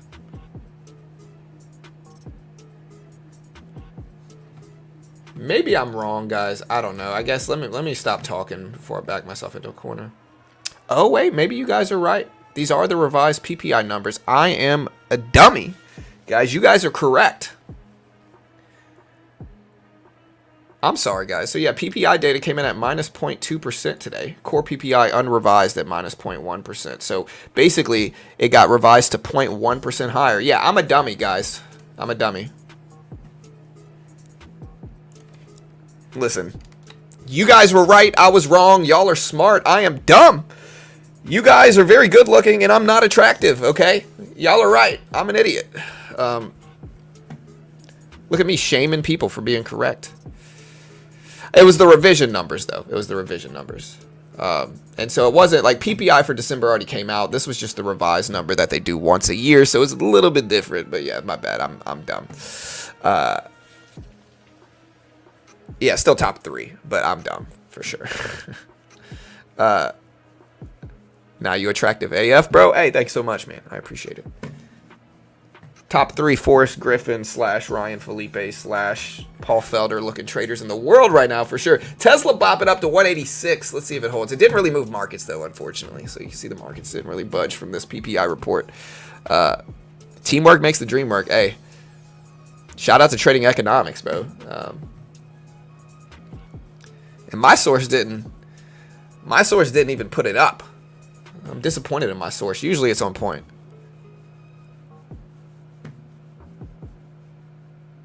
Friday is actual PPI for last month in January.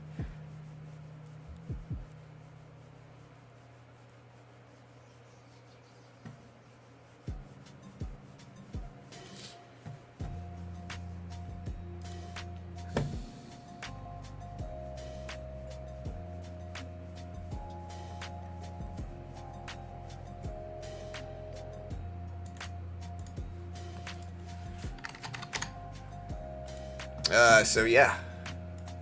PPI. We'll put this number up on screen. Baby, it's trash day. Oh my gosh, dude. I'll help you. All right. Here, I gotta go, guys. It's trash day. It's trash day. I'll be right back.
Whew. I'm not out of breath. You're out of breath, okay?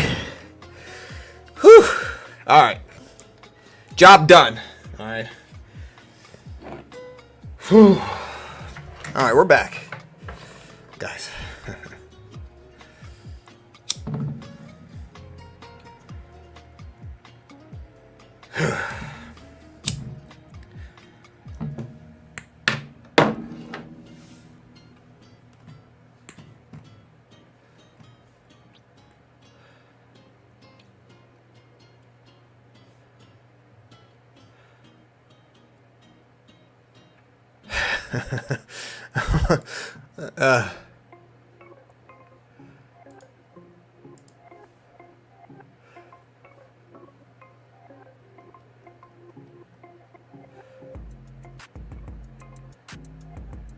All right, guys. Delta at 39.80s. Whew. I do take it out the night before, guys. Listen, that's what I normally do. All right, I normally do take it out the night before. Yesterday, though, I fell asleep early, bro. I fell asleep. I'm like a grandpa in here. Why are y'all trying to tell everybody to chirp? What's the significance of chirping? I don't understand.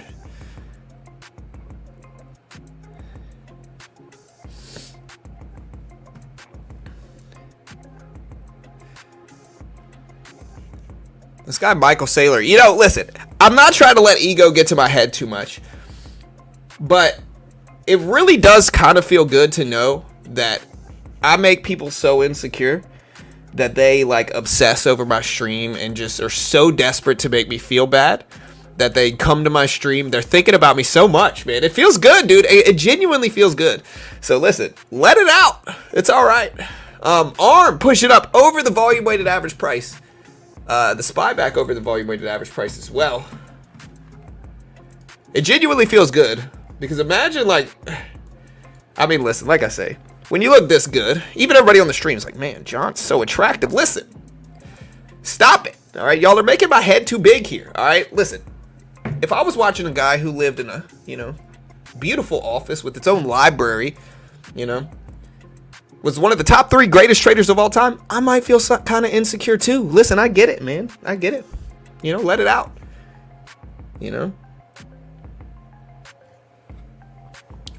All right. What's the significance of chirp though? I don't understand.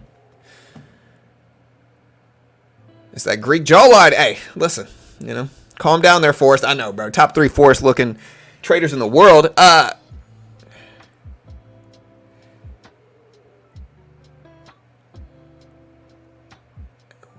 What does chirp mean, though?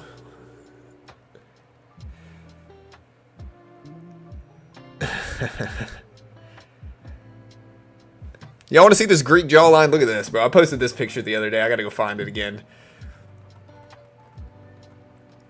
Dude. Here it is. Look at this. Where'd it go? I lost it. Oh, yeah. Okay, look. I'll just find it on Twitter. Look at old 20-year-old John. Looking like a young Forrest Griffin right here. Look at old 20-year-old John. Young Forrest Griffin right there.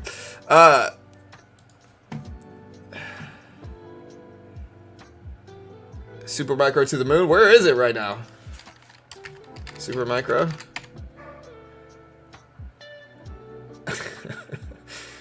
$820 a share for Super Micro. What a crazy move. ARM up, Tesla up a little bit as well. Yeah, I had to bleep that part out. This was 20-year-old immature John. Listen, I would never be that immature today. What? Never. ARM up to almost 130s.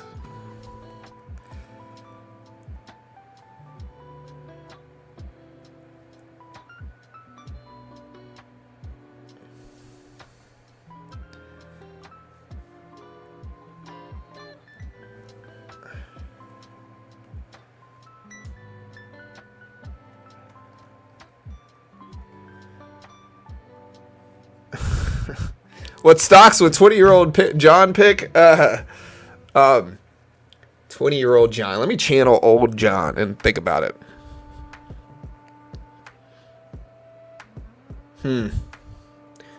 Probably Tilray. All right.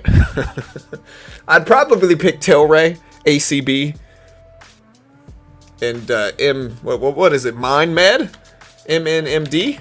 Yeah, I'm gonna pick MNMD, ACB, and Tilray. It's probably 20-year-old John picks. Okay.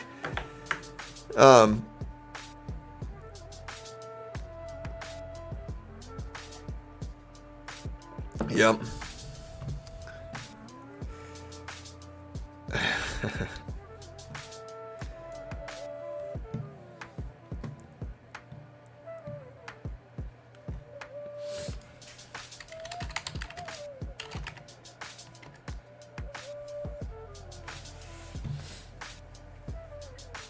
My chin's not that big, bro. Like, my chin's not that big. I was just really skinny at this period of time. Like, I was like 130 pounds here, And I'm not like super short either. I'm not super tall, but I'm not super short either. I'm like 5'10", 5'11". And so, but that's what I think makes my chin look bigger than it actually is.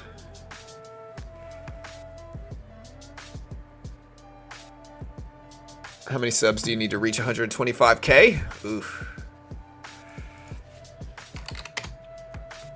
Let me see. I need 22 subs. 22 subs to break. 22 subs to break 28. To break 125,000. We'll hit that over the next day or two.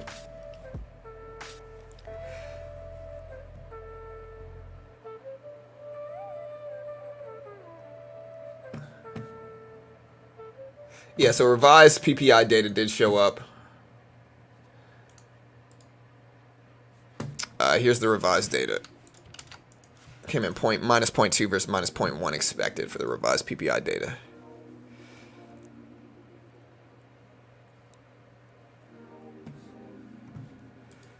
We're nicely green on the day, though. Let's see if this continues. Tesla helping me a little bit.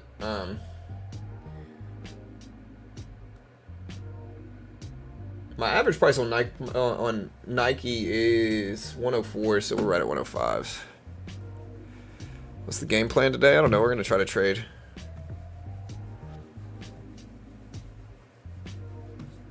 You know what? Actually, I'm going to throw this in sub-only mode, so subscribe if you haven't yet, guys. You know you want to. Just try it one time. It might feel good. Do it now. We need 22 little baby subs right now. We got 500 people here. If y'all can't give me 22 subs, I'll hate you forever. All right? Just listen. It's not that hard. Hit the sub button. Just mosey on over to that sub button. Do it right now. It might feel good. Also, we're going to make it so that if you're not subbed, you can't chat. So, you're welcome, guys. Crypto, Bitcoin. Bitcoin breaking $52,000 today. 52K today. You had that one dude short at 35K. He's struggling right now. He's upset. Super Micro up big. NVIDIA up big. Apple up a little bit relative to where it was prior to extended hours.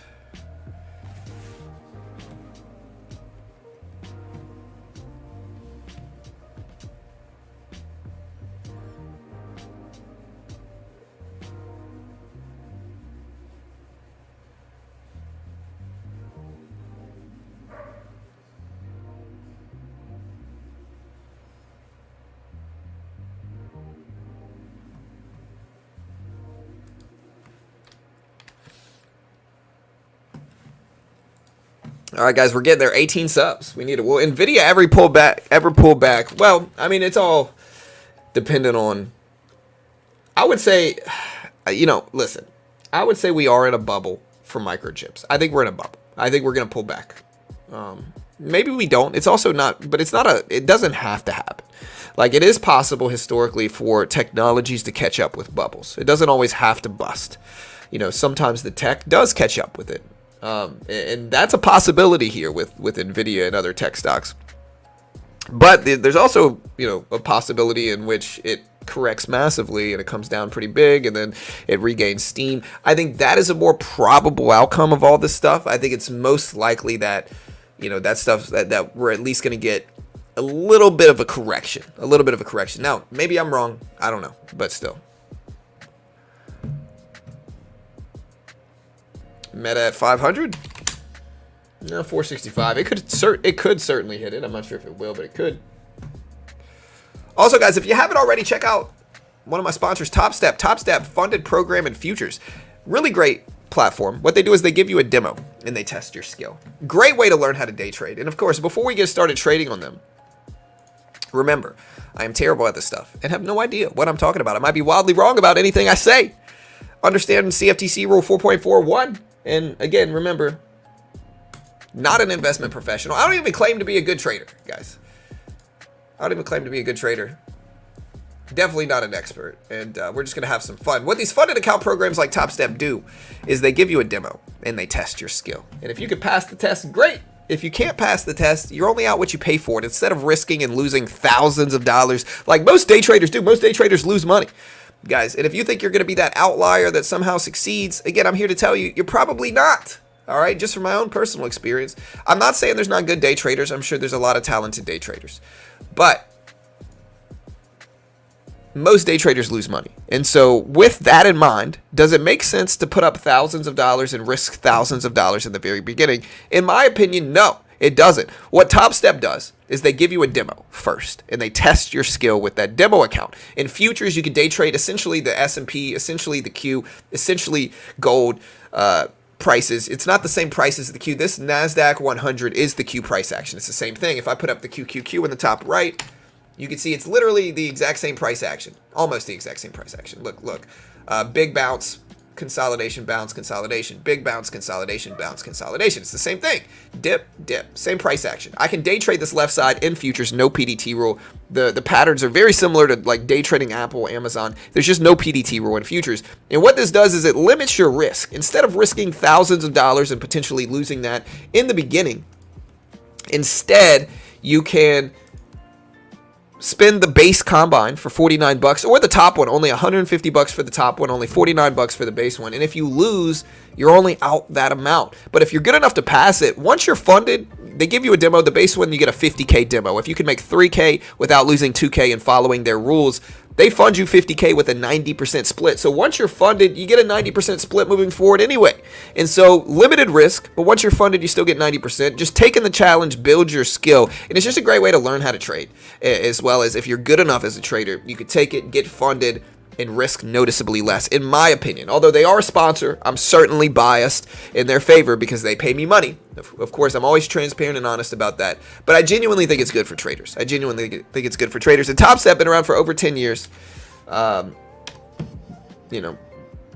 out millions every year in actual withdrawals. So check them out.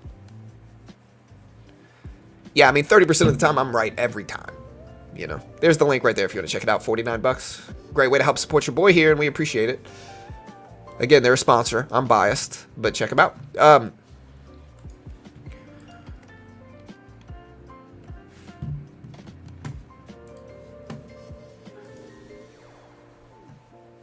right, so we're going to get ready to try to trade here. We did have a little bit of green day on our Combine account yesterday. We did have somewhat of a green day.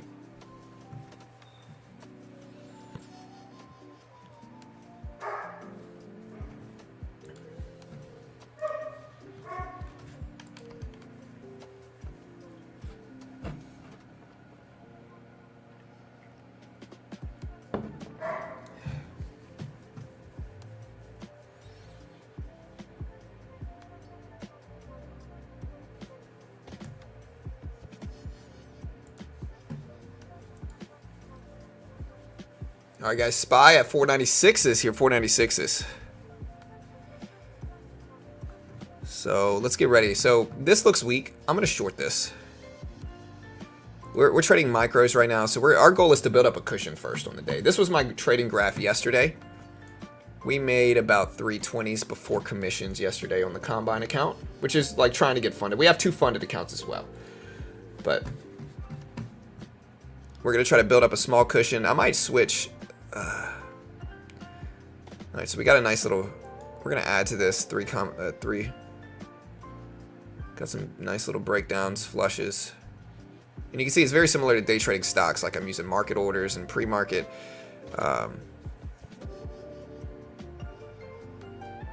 Again, job is to build up a cushion first, and then if we can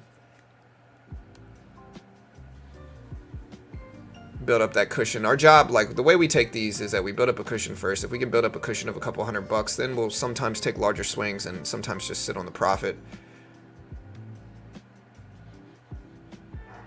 We are getting pretty flat action at the opening bell, or ahead of the opening bell, I would say. All right, so we're just going to get 5 contracts and take a little swing with micros. These are micro contracts. So if we trade the regular NASDAQ, it's going to be much more.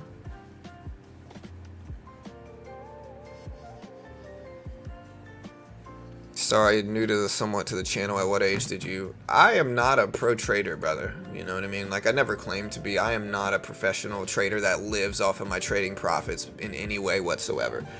I don't want to be a day trading guru. My channel's called Beginner Trading because we're just a resource and community. We mostly are actually, like, I day trade, but we're mostly an economics channel. Like, I don't want to be a day trading guru. And I'm not saying, like, there's some great traders, over there at Topstep. They've got some really talented traders over there. But again, for me, I've always been the same way, in which I'm mostly an economics report channel. Like, we day trade, we swing trade, we invest, but I don't sell a course. I don't claim to even be good at day trading or anything like that. Like, we're just a resource and community for markets, instead of being like a day trading guru, selling a course, trying to, sell signals or whatever, sell call outs. I would rather just tell people I'm not an expert and report free market news, economics, and data.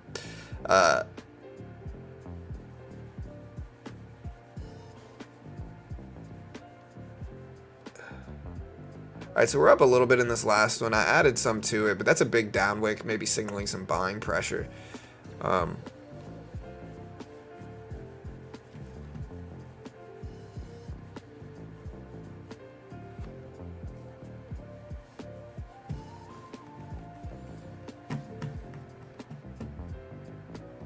Yeah, I mean, I don't even have a course that I sell or anything like that. And again, one of the things that you find is the people out there slinging courses, like, you know,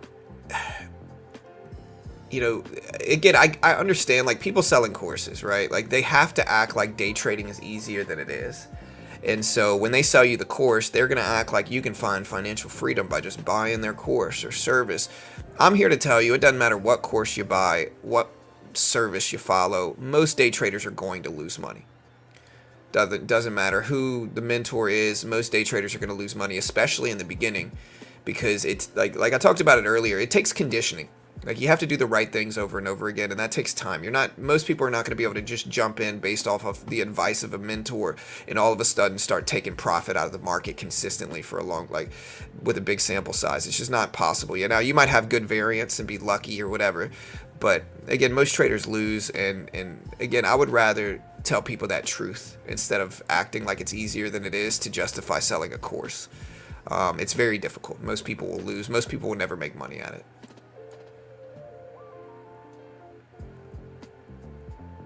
And again, I understand that that's not the best for marketing. And the reason I push Topstep is because Topstep really is a good option. With that thought in mind, the fact that most people lose, why put up thousands of dollars in the beginning just trying to look cool? Like, try a funded account program. Limit your risk. If you lose, it's not the end of the world. You get a lot of the similar rewards if you pass it than putting the money up yourself. Just noticeably less risk. It just only makes sense in that way, I think.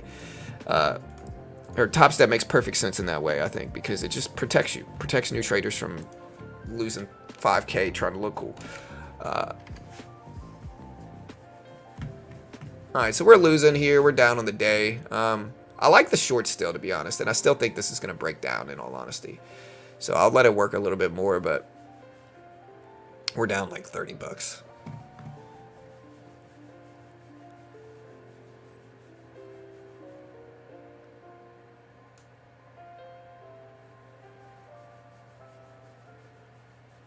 Do you think the market will rebound? I really don't know.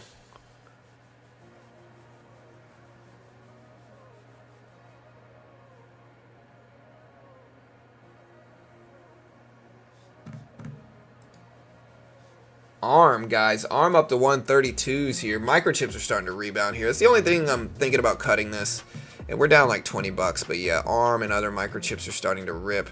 I don't want to get stuck in the market rebound here, so I'm just going to cut this. We're going to be down 45 bucks or whatever it is, and we'll wait. I'm probably actually going to switch to, or I guess we'll keep trading micros.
Alright guys, so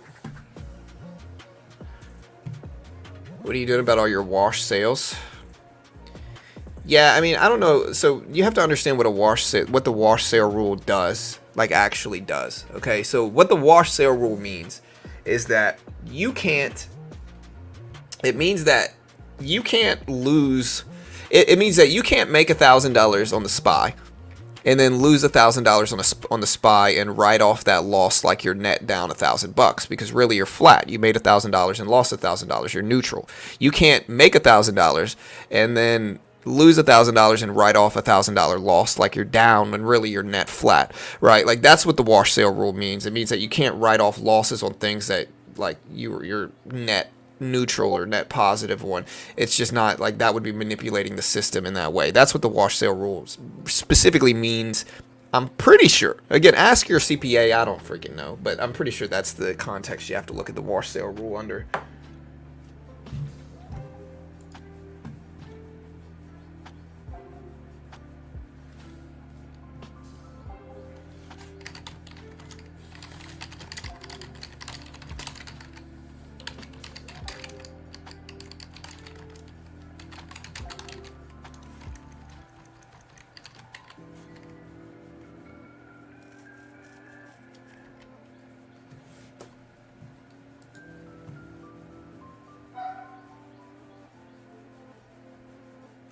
You have to pay taxes on profit, Cal. And so you're not, again, ask your CPA to confirm this, but if you make $1,000 and then lose $1,000, you're not going to have to pay taxes on zero. Like you're flat. You only pay taxes on profit. So you pay taxes on profit that you've made, overall profit, not one specific trade profit. You're going to have to pay taxes on your profit at the end of the year, not, again, that wouldn't make any sense, because like that's kind of like saying, hey, a company made 100K and then lost 100K in business, right? So really on the year they were neutral, they were flat, but they got to pay taxes just because they at one point made 100K. I don't think so. I think you pay taxes on how much you're up on the year, not what you made on any individual business move, if that makes sense, All right, so market's very flat right now. We traded a little bit, but we got to just wait for more volatility, I think, here.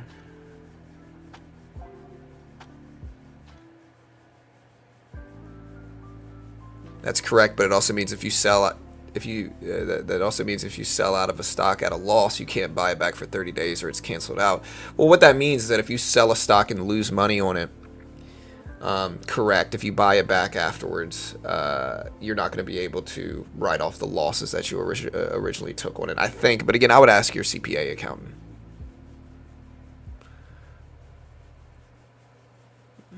I would reach out to your accountant, Jeff. Usually with my trading taxes specifically, I only have to pay taxes on money I make. But again, I would ask your accountant, brother. I'm certainly not one.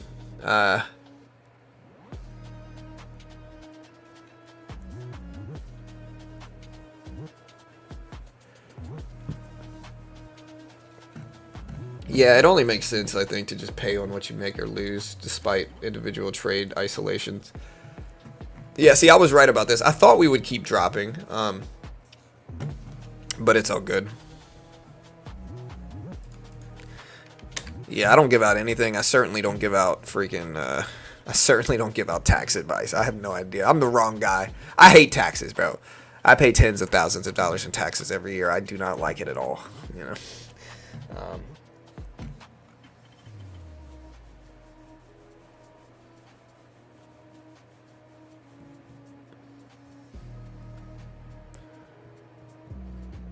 Well, yeah, I mean, that's what all of them look like, Daphne. Like, Mon from Toss looks the same way. It shows me every single trade I make.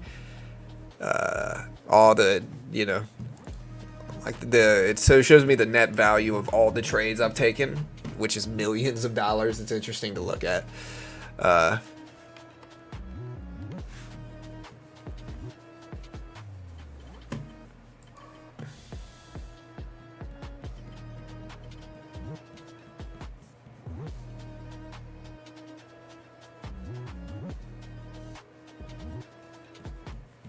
Yeah, for me in taxes, I mean, I'd probably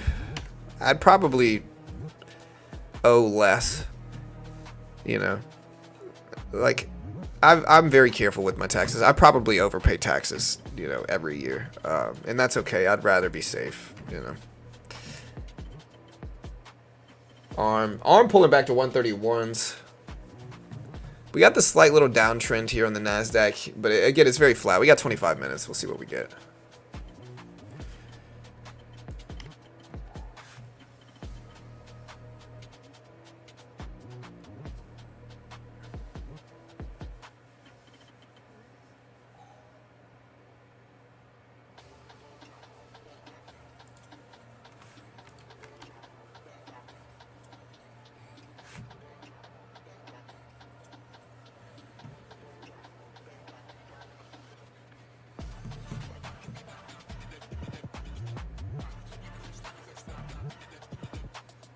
Check news for the day. Again, market's very flat ahead of this report. Maybe market's waiting for retail sales, PPI, and all that stuff.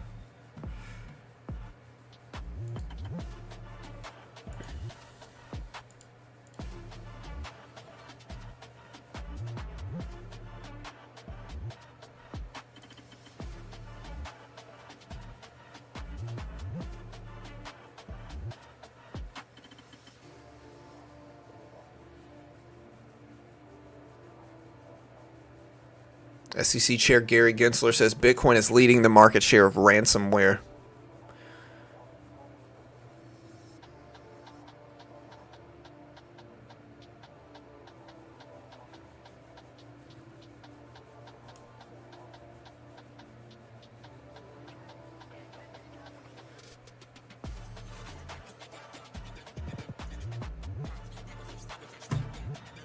Here, sorry, I gotta mute this music for a second. I'm seeing a video of Dana White walking off of Howard Mandel. I gotta hear it.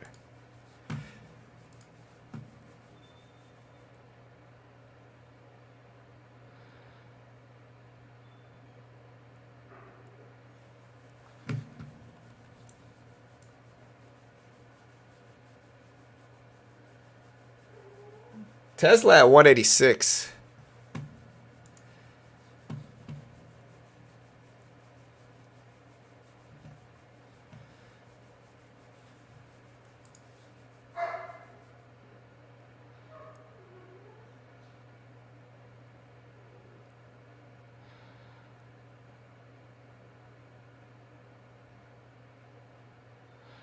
Oh, no.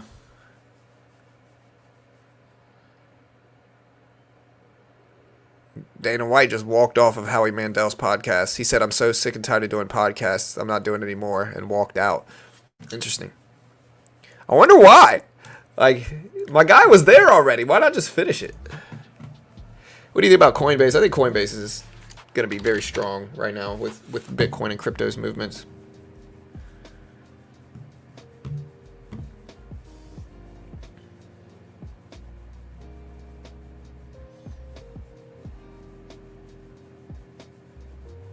Made $277K last year and paid 0 taxes. How?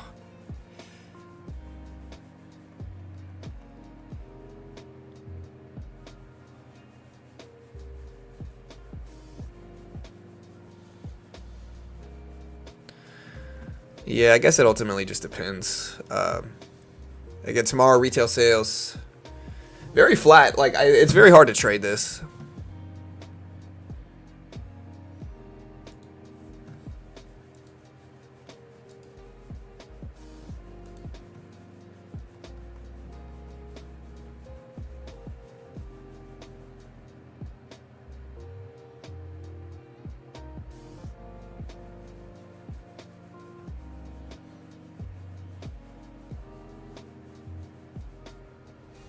Hmm. 0% income tax. I got 0% state income tax.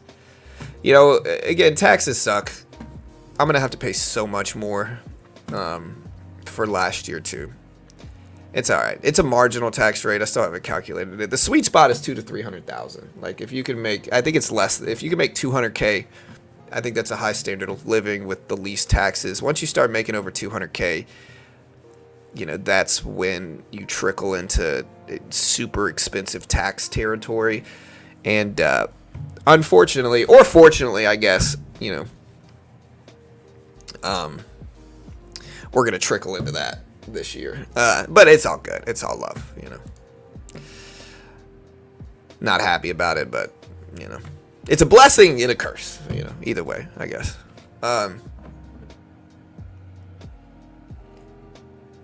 Cheers to taxes.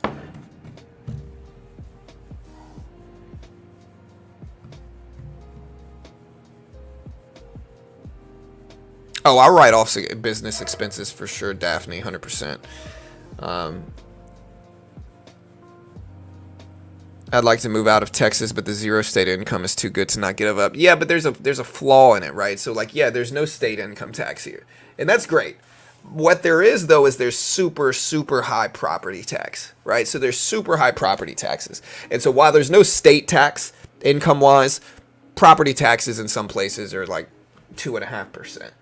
And so you're paying a lot of money in taxes here, in property taxes, just to own a home in Texas. So like they make it back. It balances. I hear people like, you know, talk about the zero state income tax here in Texas, and I get it. It's great, but you do have to pay property taxes and stuff. So.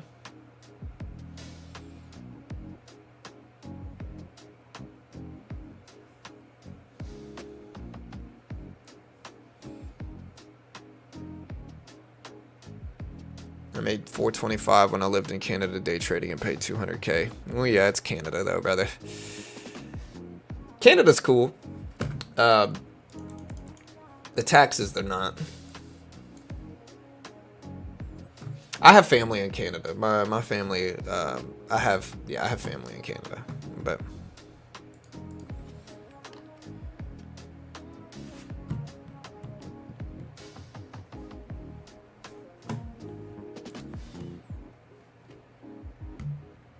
That's true, but with more affordable housing in Texas, that also somewhat mitigates it. Yeah, but rental-wise, it's just difficult. Like, again, an example of that is, like, say you buy a $300,000 house, right, in Texas for a rental property. Very reasonable amount of money for a rental property in Texas.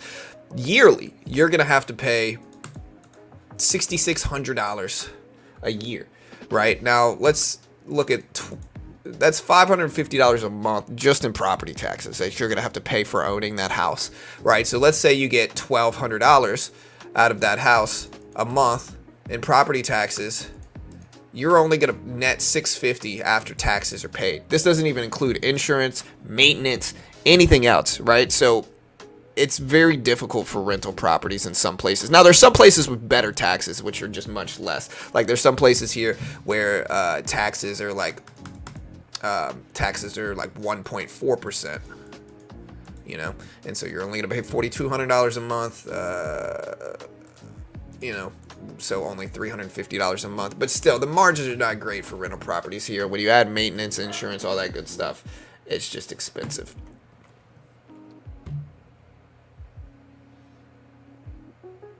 Yeah.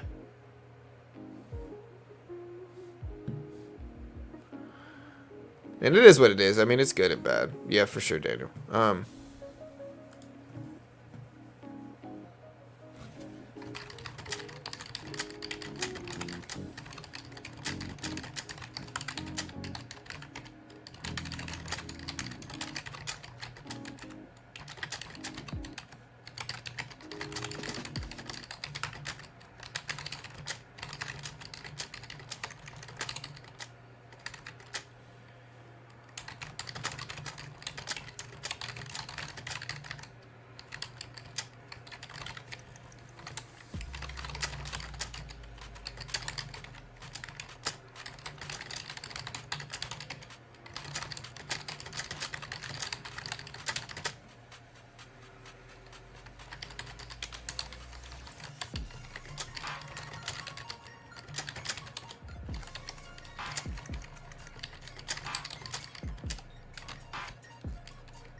Yeah. I guess tax-wise, it's still better than some places. Anyways, market opens in 15 minutes. We got about 500 people here. Tomorrow at 8:30, we'll have 1,000 plus. It's just kind of boring today outside of PPI data, which I wish I would have known about. I would have titled the stream it, but it's all good. It's the day after CPI. We'll see what the market does. Realistically, we'll see what the market does.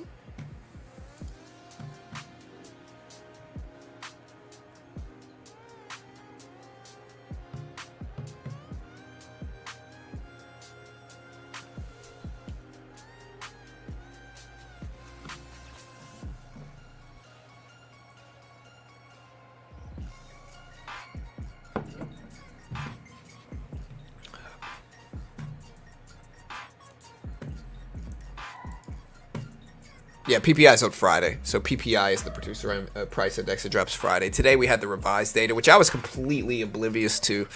But it's all good, you know.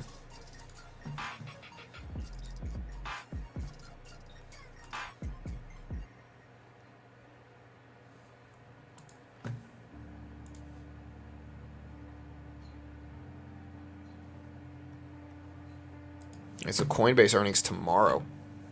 What do you guys think that's going to be? That'll be interesting. Coinbase up to 150s right now, 150s. Got a slight downward trend for coin, or from not coin. I'm sorry, for markets today. Coinbase hit 180 highs. It's now up to 150s. Tesla dipping down to 185.50s. Yeah, I don't know what the market's going to do. It's an interesting state of markets right now. I really don't know.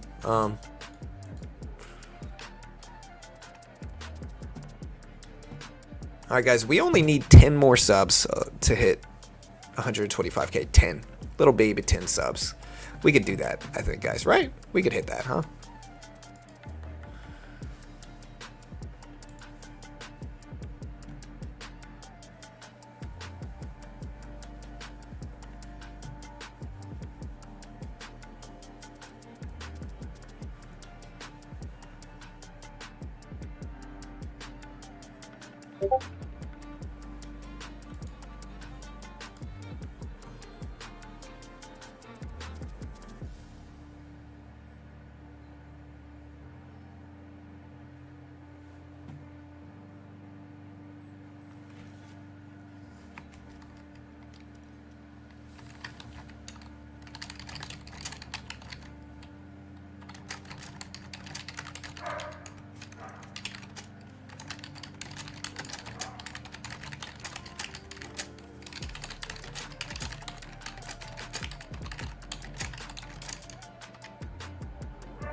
All right, guys. So,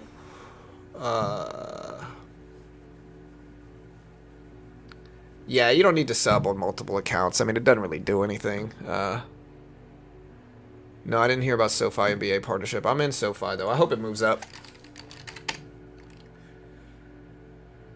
I'm in it right now. We were down, I think, on Sofi. Yeah, we're down. We're break even, basically, on it, which is fine. I've gotten a lot more patient over the years. You tried hella hard today, got a lot on your mind. Trying hard for what?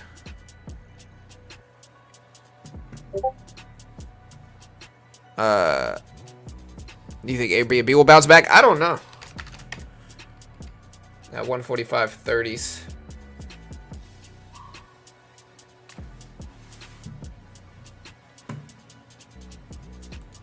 Who are you guys trying to report and for what? Typing? Oh, no, I'm just typing with contractors in the background. I'm supposed to meet with some developers after the stream today. Who are y'all trying to report and for what? Sofi did pretty well yesterday. Usually would have crashed hard with how everything moved. Yeah, I mean, the market was chaos yesterday. Lyft did crazy things. You know, one little decimal point in Lyft from 5 basis points to... Or no, from 5% to 0.5%.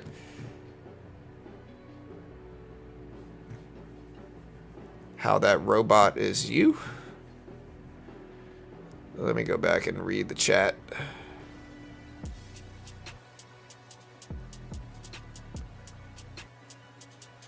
I thought it was some random people trying to promote things. Okay, gotcha.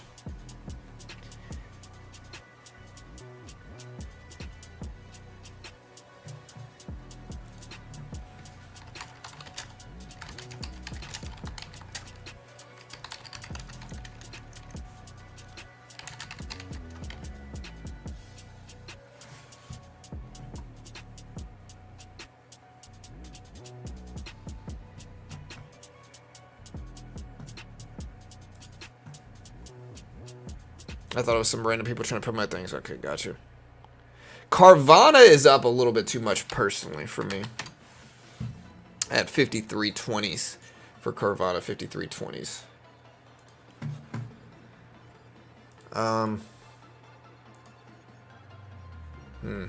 don't know.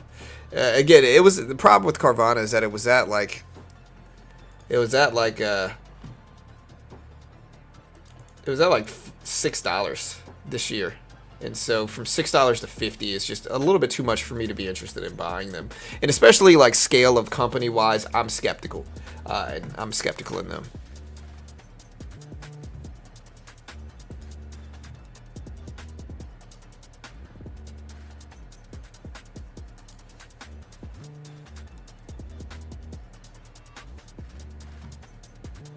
All right, guys, we got 8 minutes left.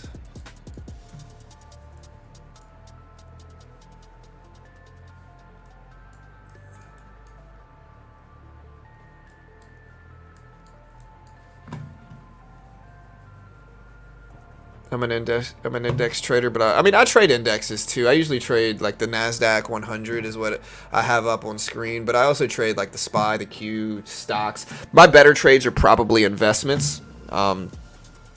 You know, I've been very correct about direction of stocks over the last year and a half. If anybody watches my stream regularly, they should recognize that, despite if they're wrong or right.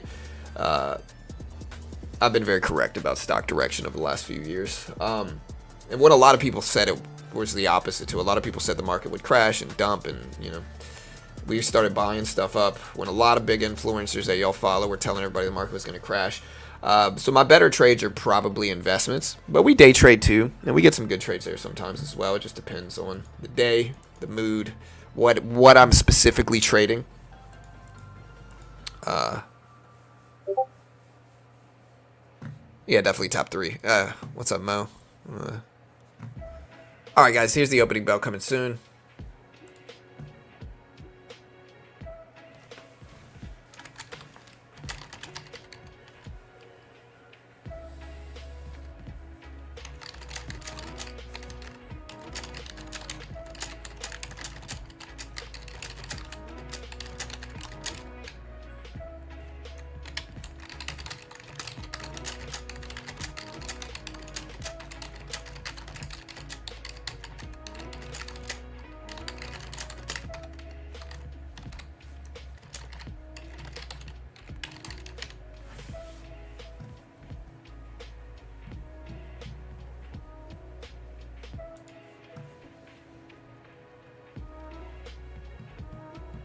Element D.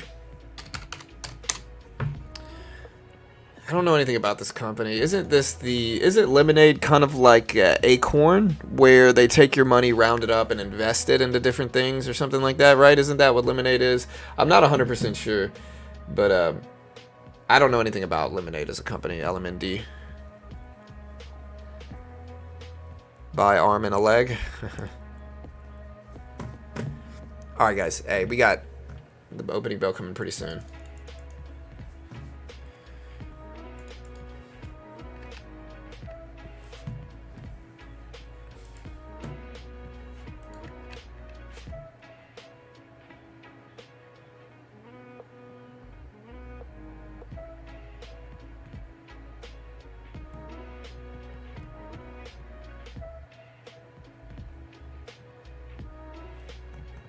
Arm's still ripping up, breaking highs. Look at Arm up here at the top right.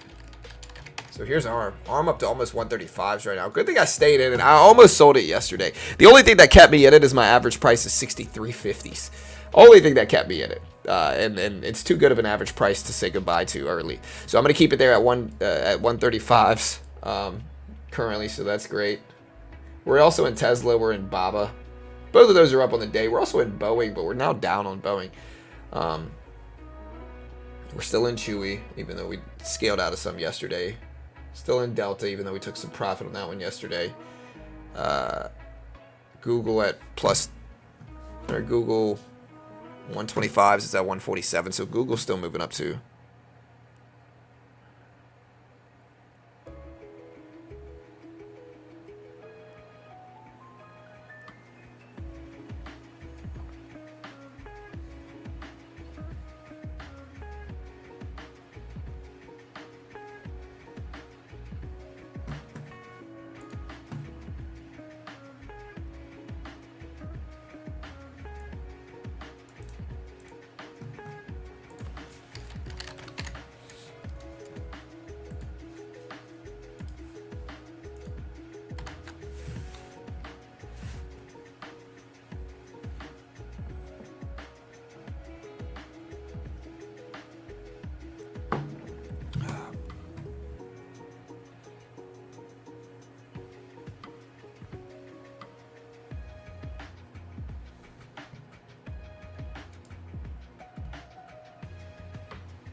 All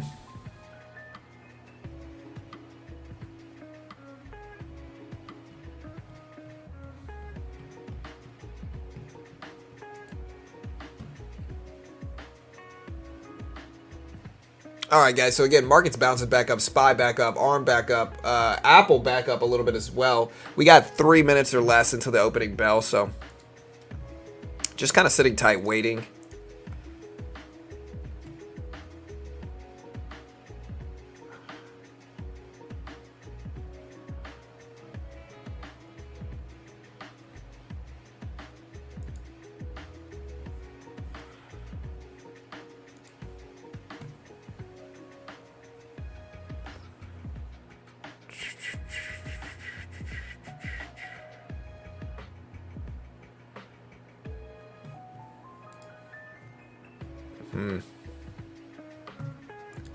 All right, so market's moving up. We got 2 minutes. Sorry, catch it back up on the chat. Yeah, I don't trust DraftKings. It might be good. Again, I really don't know. Is there any big earnings today? I don't think so. Let me see.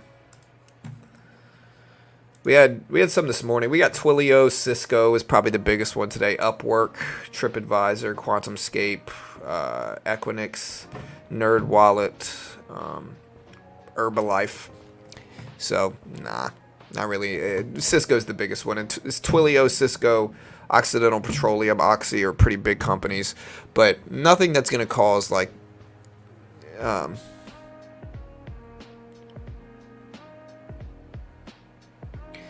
nothing that's going to cause too crazy of market movement, in my opinion. But maybe, who knows?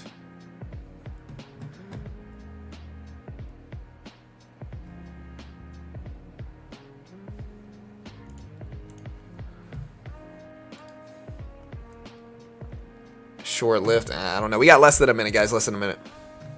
Did we break 125K? All right, guys. Hey, we need 7 subscribers. Listen, we got 500 people here. I'm talking to you. Hit that subscribe button. Do it now. Try it one time. Might feel good. Subscribe, guys. Help me hit that level. We need just my OCD kicking in. We'll see what the market does today, guys. Market opens in 30 seconds. 30 seconds.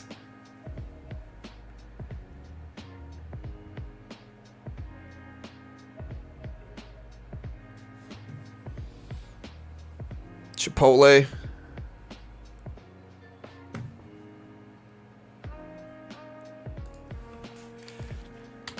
Yeah, I don't know. Chipotle had a great year. It's also have a lot of like relevance though. All right, here's the opening bell. We'll see. I'm not sure. All right, ding, ding, ding. There's the opening bell. Tesla falling right at the opening bell. We got a little bit of a dip there. It's at 185s. SPY popping up to 497.20s here. 497.20s.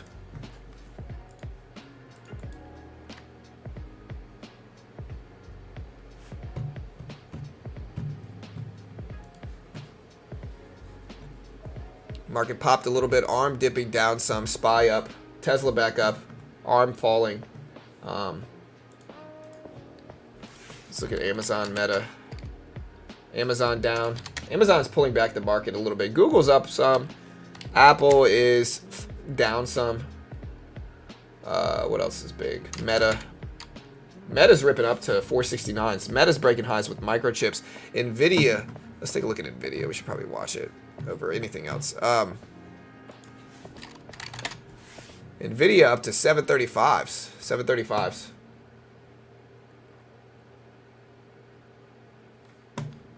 So yeah, NVIDIA's ripping up. 735s. Broke yesterday's highs. ARM is dipping down though. Tesla trying to hold. Meta's trying to hold as well. Again, hit that sub button, team. We need 4 subs left. 4.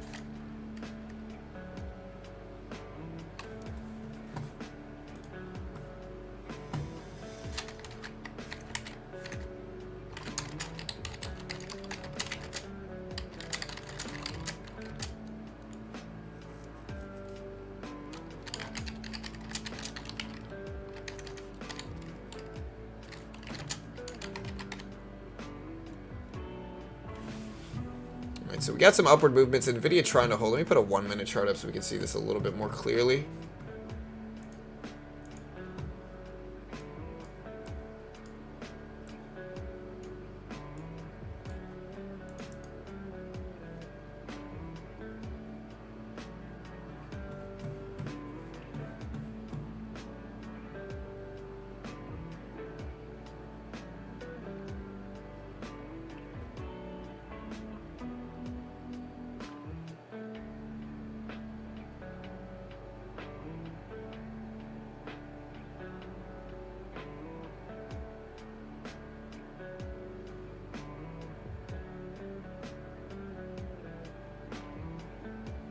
All right, Tesla up to almost 186.50s.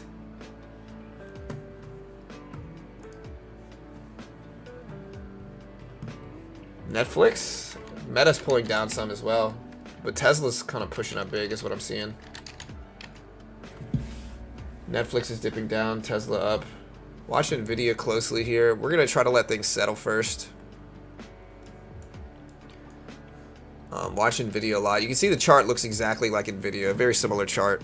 And again, this is why most people should be day trading futures if you want to day trade, because like look at NVIDIA here on the top right or the bottom right, and then look at the market chart. It looks very, very similar.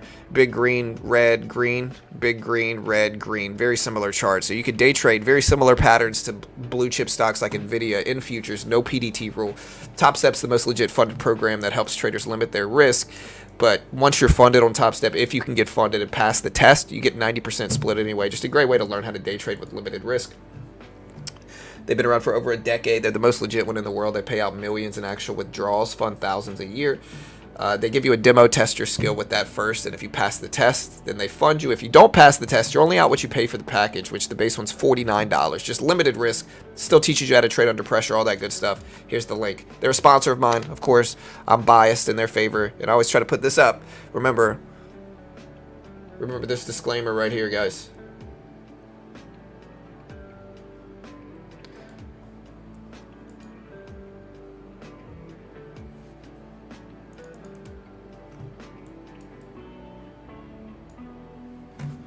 So we're very flat right now. We're very flat. I don't know what we're going to do here. NVIDIA has moved up. Now it's pulling back some. The NASDAQ itself is up a little bit since the open, but is very neutral range, middle ground. Look at ARM still pushing up to 132s. Netflix is choppy. Tesla's slightly green from the open, but still pretty flat.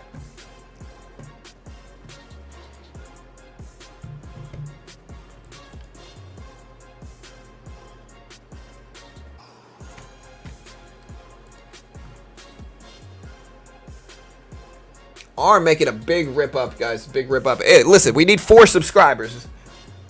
We need 4 subs to break 125,000.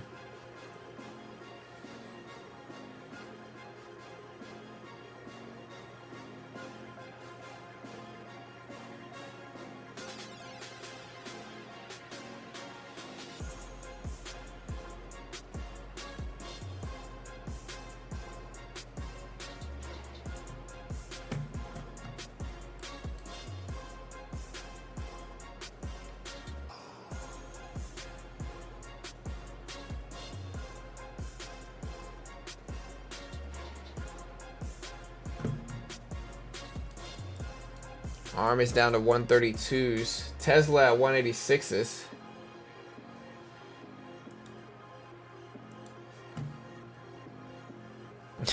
I got you looking at the sub number, hey. All right, so there's the breakdown. Watch NVIDIA close, though, because, like, NVIDIA... Yeah, we only need 3 subs now. NVIDIA, I'm watching this volume-weighted average price level. And so, look at NVIDIA bouncing back up. Tesla trying as well. ARM still flushing down.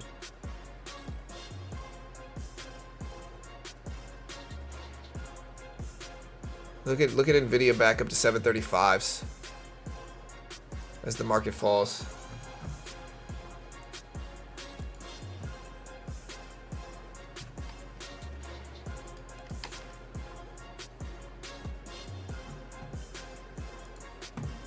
Uber.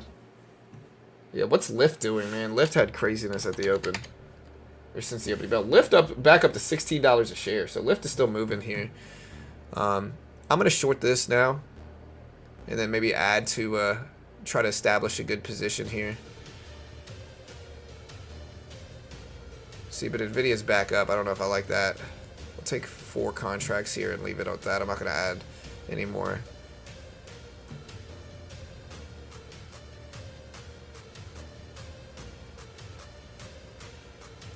All right, we cut half of it there, locked it in. Beautiful breakdown. We cut another half of it, locked it in. Go ahead and lock in the rest there. All right, so not too shabby here. Not too shabby. We caught it. We're going to try to scale into another position here if we bounce back up. I see ARM breaking down. I think that's going to make my microchip weakness. Lyft is breaking highs, though.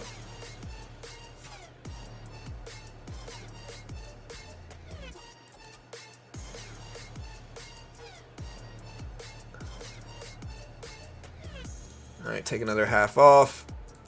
Took another half off. Wait, what? Okay. All right, now we're effectively green on the day again. 2 good trades, green on the day now. We'll see if this holds.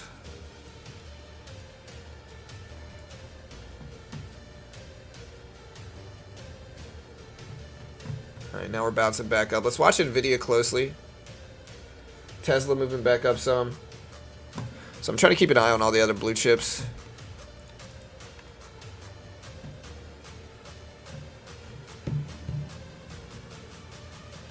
Yeah, so we're stuck at 97. We need 3 subs. And let me sell my channel real quick. Listen, guys. One thing that you'll hear when we cover economic reports is, man, John covers it faster than anybody else, because we try to. We try to be the fastest economic report channel. So with PPI coming out on Friday, we're going to drop the numbers as soon as they're released, and we drop them fast, very quickly. Again, we cover all the major economic reports: CPI, PPI, jobless claims, retail sales, big earnings reports, big stock market and market news. We trade futures, we day trade, swing trade, and invest. We day trade towards the opening bell. Earlier in the morning, we swing trade and invest. And we do a little bit of everything: trade stocks, Forex. We talk about crypto, futures, all that good stuff. And it's all for free. My big thing is I don't want to be a day trading guru. Again, I'm not knocking the other day trading gurus, but I don't necessarily want to be a day trading guru out here selling courses for thousands of dollars. I would rather give everything away for free, not claim to be an expert or even be a good trader, and give traders a free resource where they don't have to worry about paying for content, where they don't have to worry about paying for anything. And again, that's kind of why we named the channel Beginner Trading. We're a resource and community for traders. We help traders learn the basics. We also, have had pretty good predictions over the last year and a half in terms of macroeconomic movement and stock prices. We've been very correct about those things. And so, hey, hit the subscribe button, guys. Do it now. All right, that's our 3rd winning trade since the open. My job is to build up a small cushion at the opening bell. We got like a $30 cushion. We'll see if that holds. But yeah, hit that subscribe button if you haven't already, guys. We need 3. I'm talking to you at home who's like, I don't know if I should sub to this dude. He's kind of sketch. Do it now. Do it now. NVIDIA broke all the way back down here, and this looks super weak. I might short NVIDIA a little bit here. Not 25 shares. That's too much. We'll take 10 shares short of NVIDIA. Short term. We are not going to be... we are not going to be taking large size in this NVIDIA trade at all, and we are also not going to be holding this for a long period of time.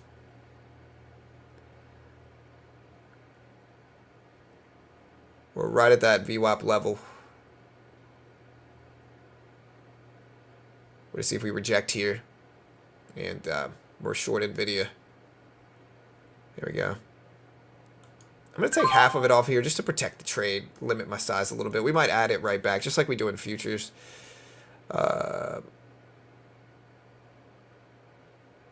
Kind of mark it in, mark it out, but I'd rather see a larger breakdown here. NVIDIA is under the 200 EMA. It just broke under both of those big milestone levels. So we'll play with this a little bit, but we got to be careful. All right, right at the 200 EMA. Now we're breaking all the way back down. 20 shares short NVIDIA. I'm also going to take the appropriate trade in futures as well here if I can. Take 1 contract. Take 2. I need a little bit larger size. I gotta be careful with NVIDIA here though. We keep flushing down. We're kind of flat here in stocks. I do not like this move in NVIDIA though at all, and so I'm very close to cutting this. We start to really break over 732s, and I gotta cut this fast. I'll let it test, but again, I don't like this at all. NVIDIA, if it breaks over the 200 EMA and holds, that's not a good sign for shorts, in my opinion.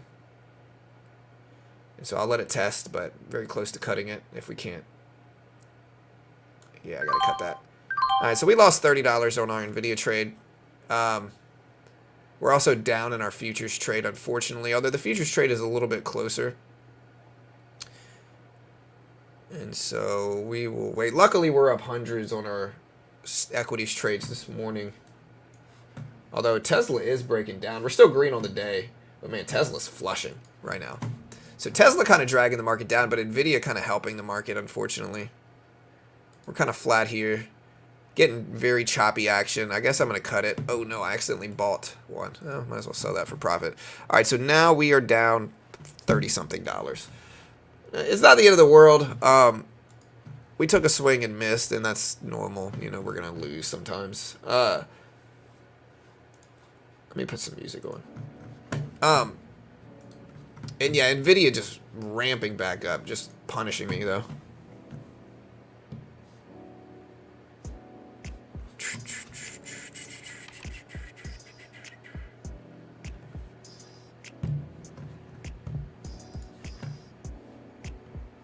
Is the market open on Monday?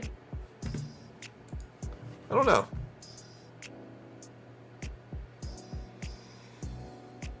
I don't know if the market's open on Monday at all.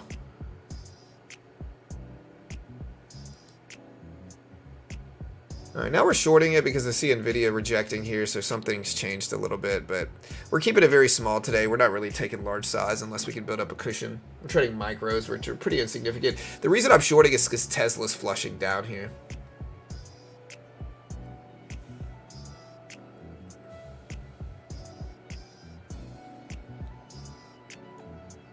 Market closed Monday. Is futures closed Monday as well?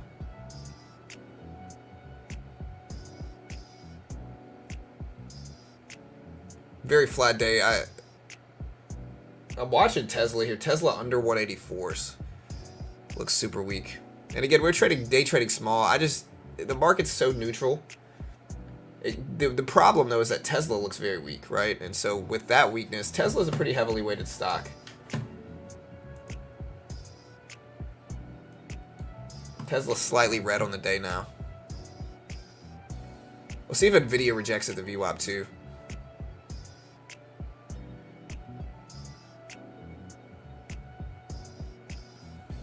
Supermicro agreed. What's Supermicro doing today? I know ARM is breaking down. Supermicro still flying up. What a crazy move here.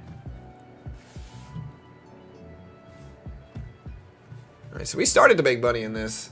Again, though, Supermicro just broke highs again.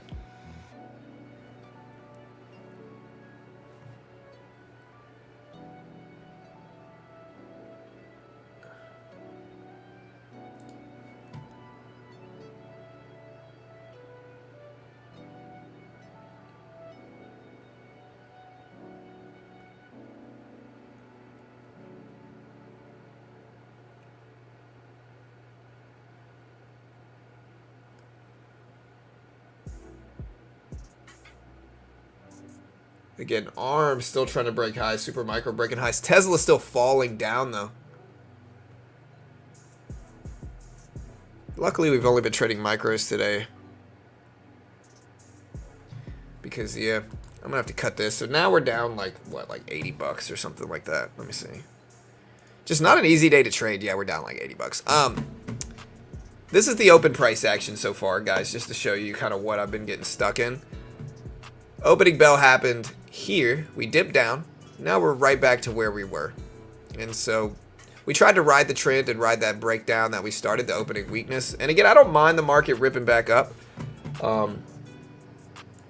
because it helps my portfolio regardless of it, right? Like, it's still good for my portfolio despite losing my day trades. So the good thing is that sometimes they hedge each other a little bit in that way. NVIDIA breaking highs again up to 437s. ARM's still breaking down though. Supermicro's still running up.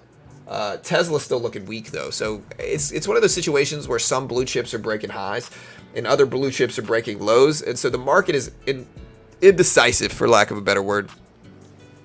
Yeah, I saw about Lyft adding that extra 0 in basis points and tanking huge afterwards. So I did see that. Weird.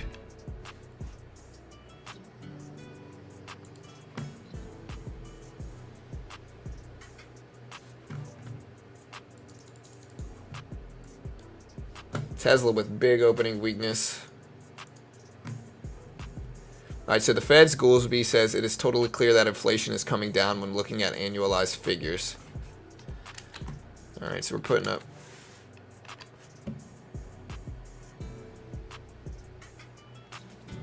As a high schooler who will be supported by my parents until 22 after I graduate college, I have a very small capital of 4,000 and all of my savings into one stock. What would you do if you were me? It depends on what your goal is. I have no idea. Ask your parents, Bob, for sure. I have no idea what you should do. Not an investment professional, not liable if you lose, and I have no idea what I'm talking about. Do not copy me. All that good stuff. Not an investment professional, you know. Still,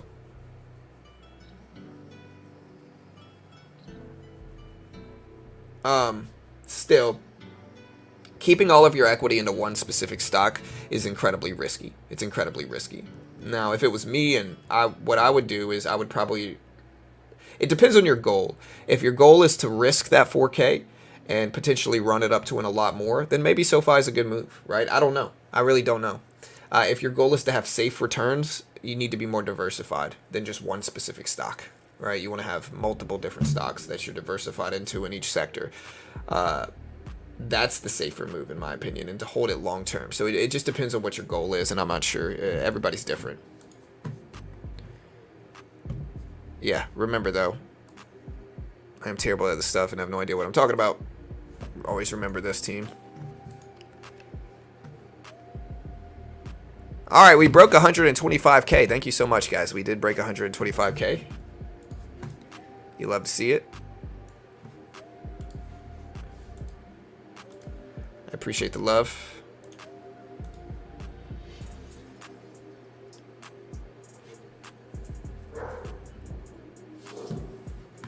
Very flat market day today, though, guys. I'm kind of skeptical about it in general. A little weird day. Choppy sideways action, you know.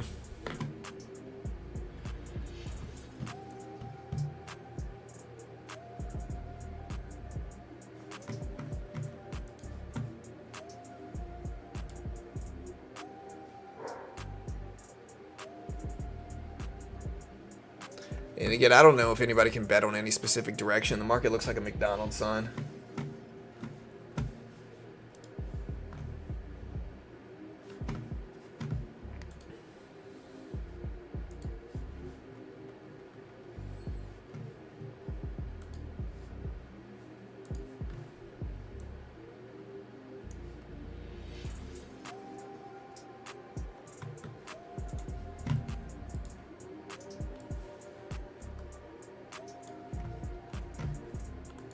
All right, market's now coming down a little bit again. I really don't know what to do with this. Let's see. Here, forgive me, guys. It's kind of, I'm taking a picture, clipping something.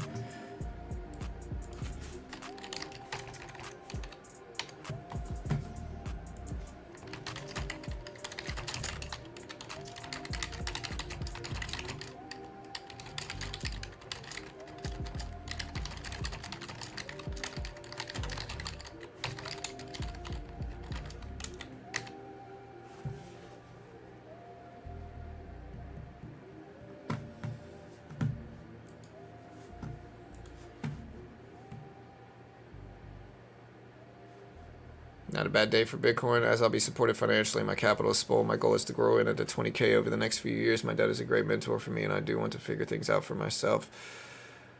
Yeah, I mean, high risk, high reward, brother. Maybe SoFi is the stock that can grow it like that. Maybe not. I'm not sure. You got to figure out which stocks you like that. I'm not sure.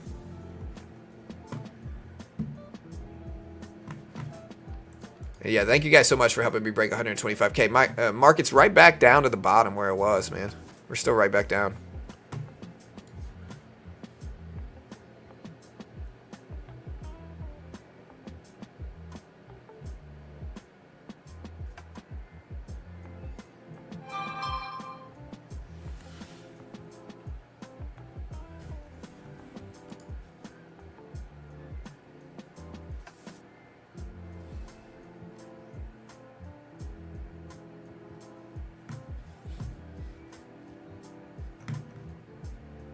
Alright, so I guess I'm going to short this here, team. It looks weak enough to kind of get like a head and shoulders-esque pattern. But it's such a small day. We're not really trading large. We're just kind of playing around on this combine account.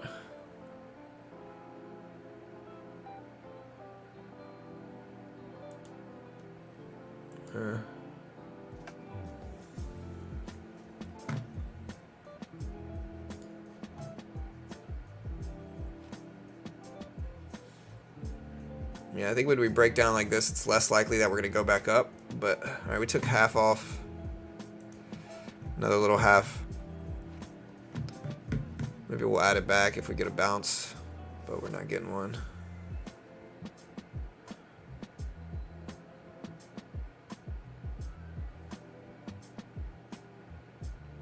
NVIDIA still looks strong, though, is the interesting thing. It's just so choppy of a day right now. Tesla's back up a little bit. Supermicro is pulling back some. I guess we'll add to this here, but it's just kind of insignificant of a day. Yesterday we were very green. I'm basically betting that we're not going to come right back up, which I think is an okay bet here as long as I don't take too much risk. But it could just push up in my face wrong. Trying to scale into max size on micro accounts. So max size is still pretty small range, just to put it in perspective. Super micro is moving back up, though. Yeah, I don't want to add any more to this either. Just too much chop for me, man. Market's going up, down, up, down, up, down. The only way to really play this, I think, is to short the top of the range. We might be a little bit more interested in it now. Sometimes it fills this entire candle wick, though. That's the only thing I'm weary of, I guess. Alright, there we go. Alright, so we took profit pretty quick on one. Took a little bit more off. There we go. Took a little bit more off.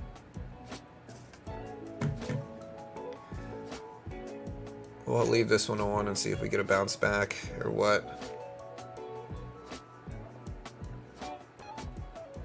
We're pretty much flat on the day. I mean, we're down a very small amount.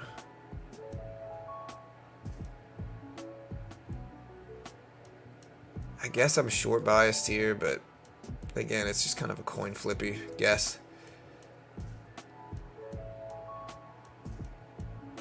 I usually like big breakdowns, small bounces, and then continuations of the breakdown direction, but it's never easy to predict on days like today.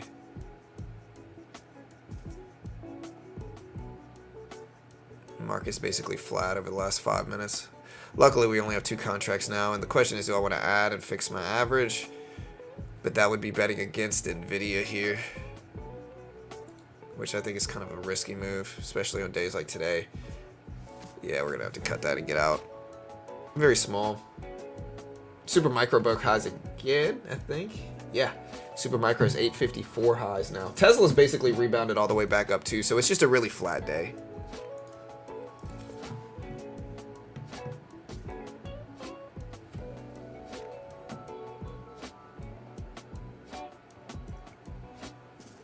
High risk is good if you have a regular income.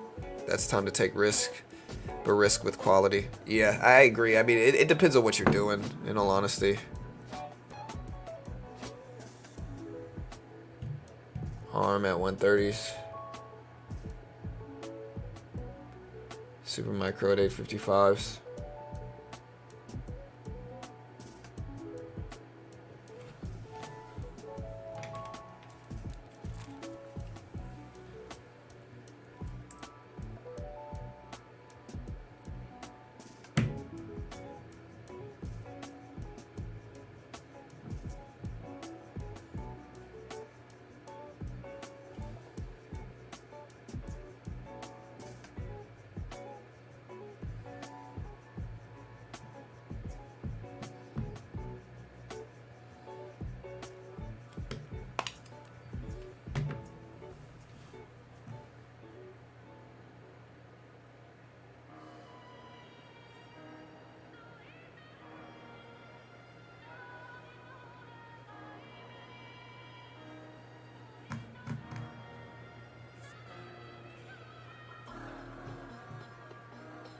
NVIDIA's all the way back up. ARM is all the way back up too. Tesla's all the way back up too. I'm probably just going to close it down and come back tomorrow, guys. Again, check out Topstep if you haven't already. Topstep funded account program in futures. They give you a demo, test your skill. If you can pass the test, they fund you. If you can't pass the test, again, you're probably going to lose more putting the money up yourself. Again, they're a sponsor of mine. Check all of this with them to be safe first, of course. I'm biased in their favor because they pay me money. But again, I genuinely think they're good for new traders. I think there's no PDT rule in futures. And so if you want to day trade, you should not try to day trade stocks first. Try a funded account program first in futures. They give you a demo. If you could pass the test on the demo, you can hit their profit target without hitting their max loss. It's only a 2-to-3 ratio on the base one. Then they fund you with a 90% split. So once you're funded, it's similar to putting the money up yourself. You're keeping 90% of your profit afterwards. But if you fail, you're only losing what you pay for it, which is noticeably less. Most new traders lose thousands of dollars, I would guess. And so a great way to learn how to day trade with limited risk. There's the link. Also, check out my other sponsor, a company called Chart Prime. It's a TradingView indicator service, so you can use it with anything on a symbol on TradingView. And again, if you look at this, just genuinely powerful, in my opinion. Genuinely powerful. I can't guarantee you're going to make money. Nobody can. I'm biased in their favor, of course, as well, because they're a sponsor of mine and they pay me money. So, of course, naturally, I'm biased. But again, what I'll challenge you to do is like backtest this yourself. Here's a 5-minute chart on the NASDAQ. This is what I should have been using them today, to be honest, which for whatever reason I wasn't, but I should have been using them today because look at the accuracy rate of these. All right, guys. So let's just look at the accuracy rate. I can't fake what I'm about to show you. They don't repaint either, from my understanding at least. Check with them to be sure. But look at the sell signal here. Beautiful drops on a 5-minute chart. This is like 30 minutes of bearish action. Strong buy signal here. Beautiful bounce. Sell signal here. Nice little drop. Look at this strong signal coming in here. Beautiful rip up over hours and hours. Sell signal here. You got a little bit of a drop. The only arguable one is maybe this strong one here, but I would say look at the buy signal here. Beautiful bounce. Sell signal here. Beautiful drop. Buy signal here. Beautiful bounce. Strong sell signal here. Beautiful drop. This one you might be able to argue is wrong, but I do see a couple green candles afterwards. Anyway, strong sell signal there. Beautiful dip. Buy signal there. Beautiful bounce. So forth and so on. I keep going back and check it, and I can use this on anything with a time frame. I can put a 1-minute chart up as well. I haven't checked it yet, and they're not going to work at all periods of time. Like you're going to have to figure out what time frame in which they're working and attacking then, and it's not going to be every time frame. Like that's just not feasible. But again, even here it's pretty impressive. Like look, strong buy signal bounce. This one was wrong. Strong buy signal bounce, sell signal drop, buy signal bounce, sell signal drop, strong signal bounce, sell signal drop. What I look at is look at how accurate the strong signals are, except for maybe these two. We can look at a 3-minute chart as well. Look at an hourly chart. Let's take a look at an hourly chart. I try to backtest all of the different time frames too.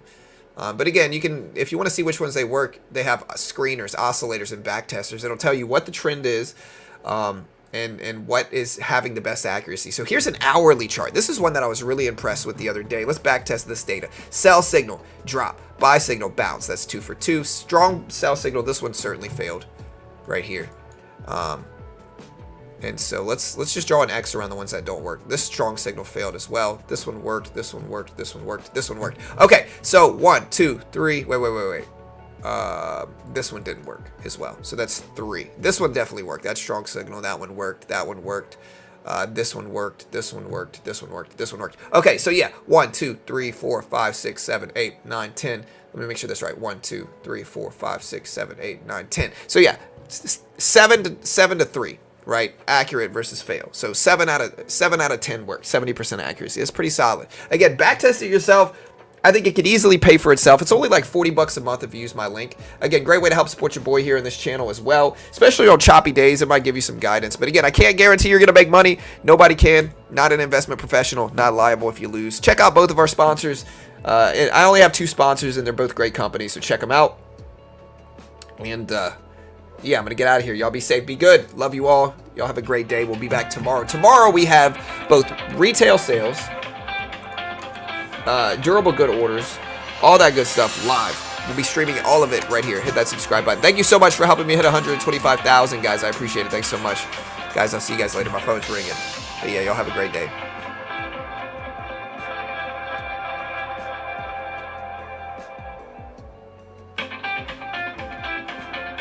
Y'all be good. Later, team.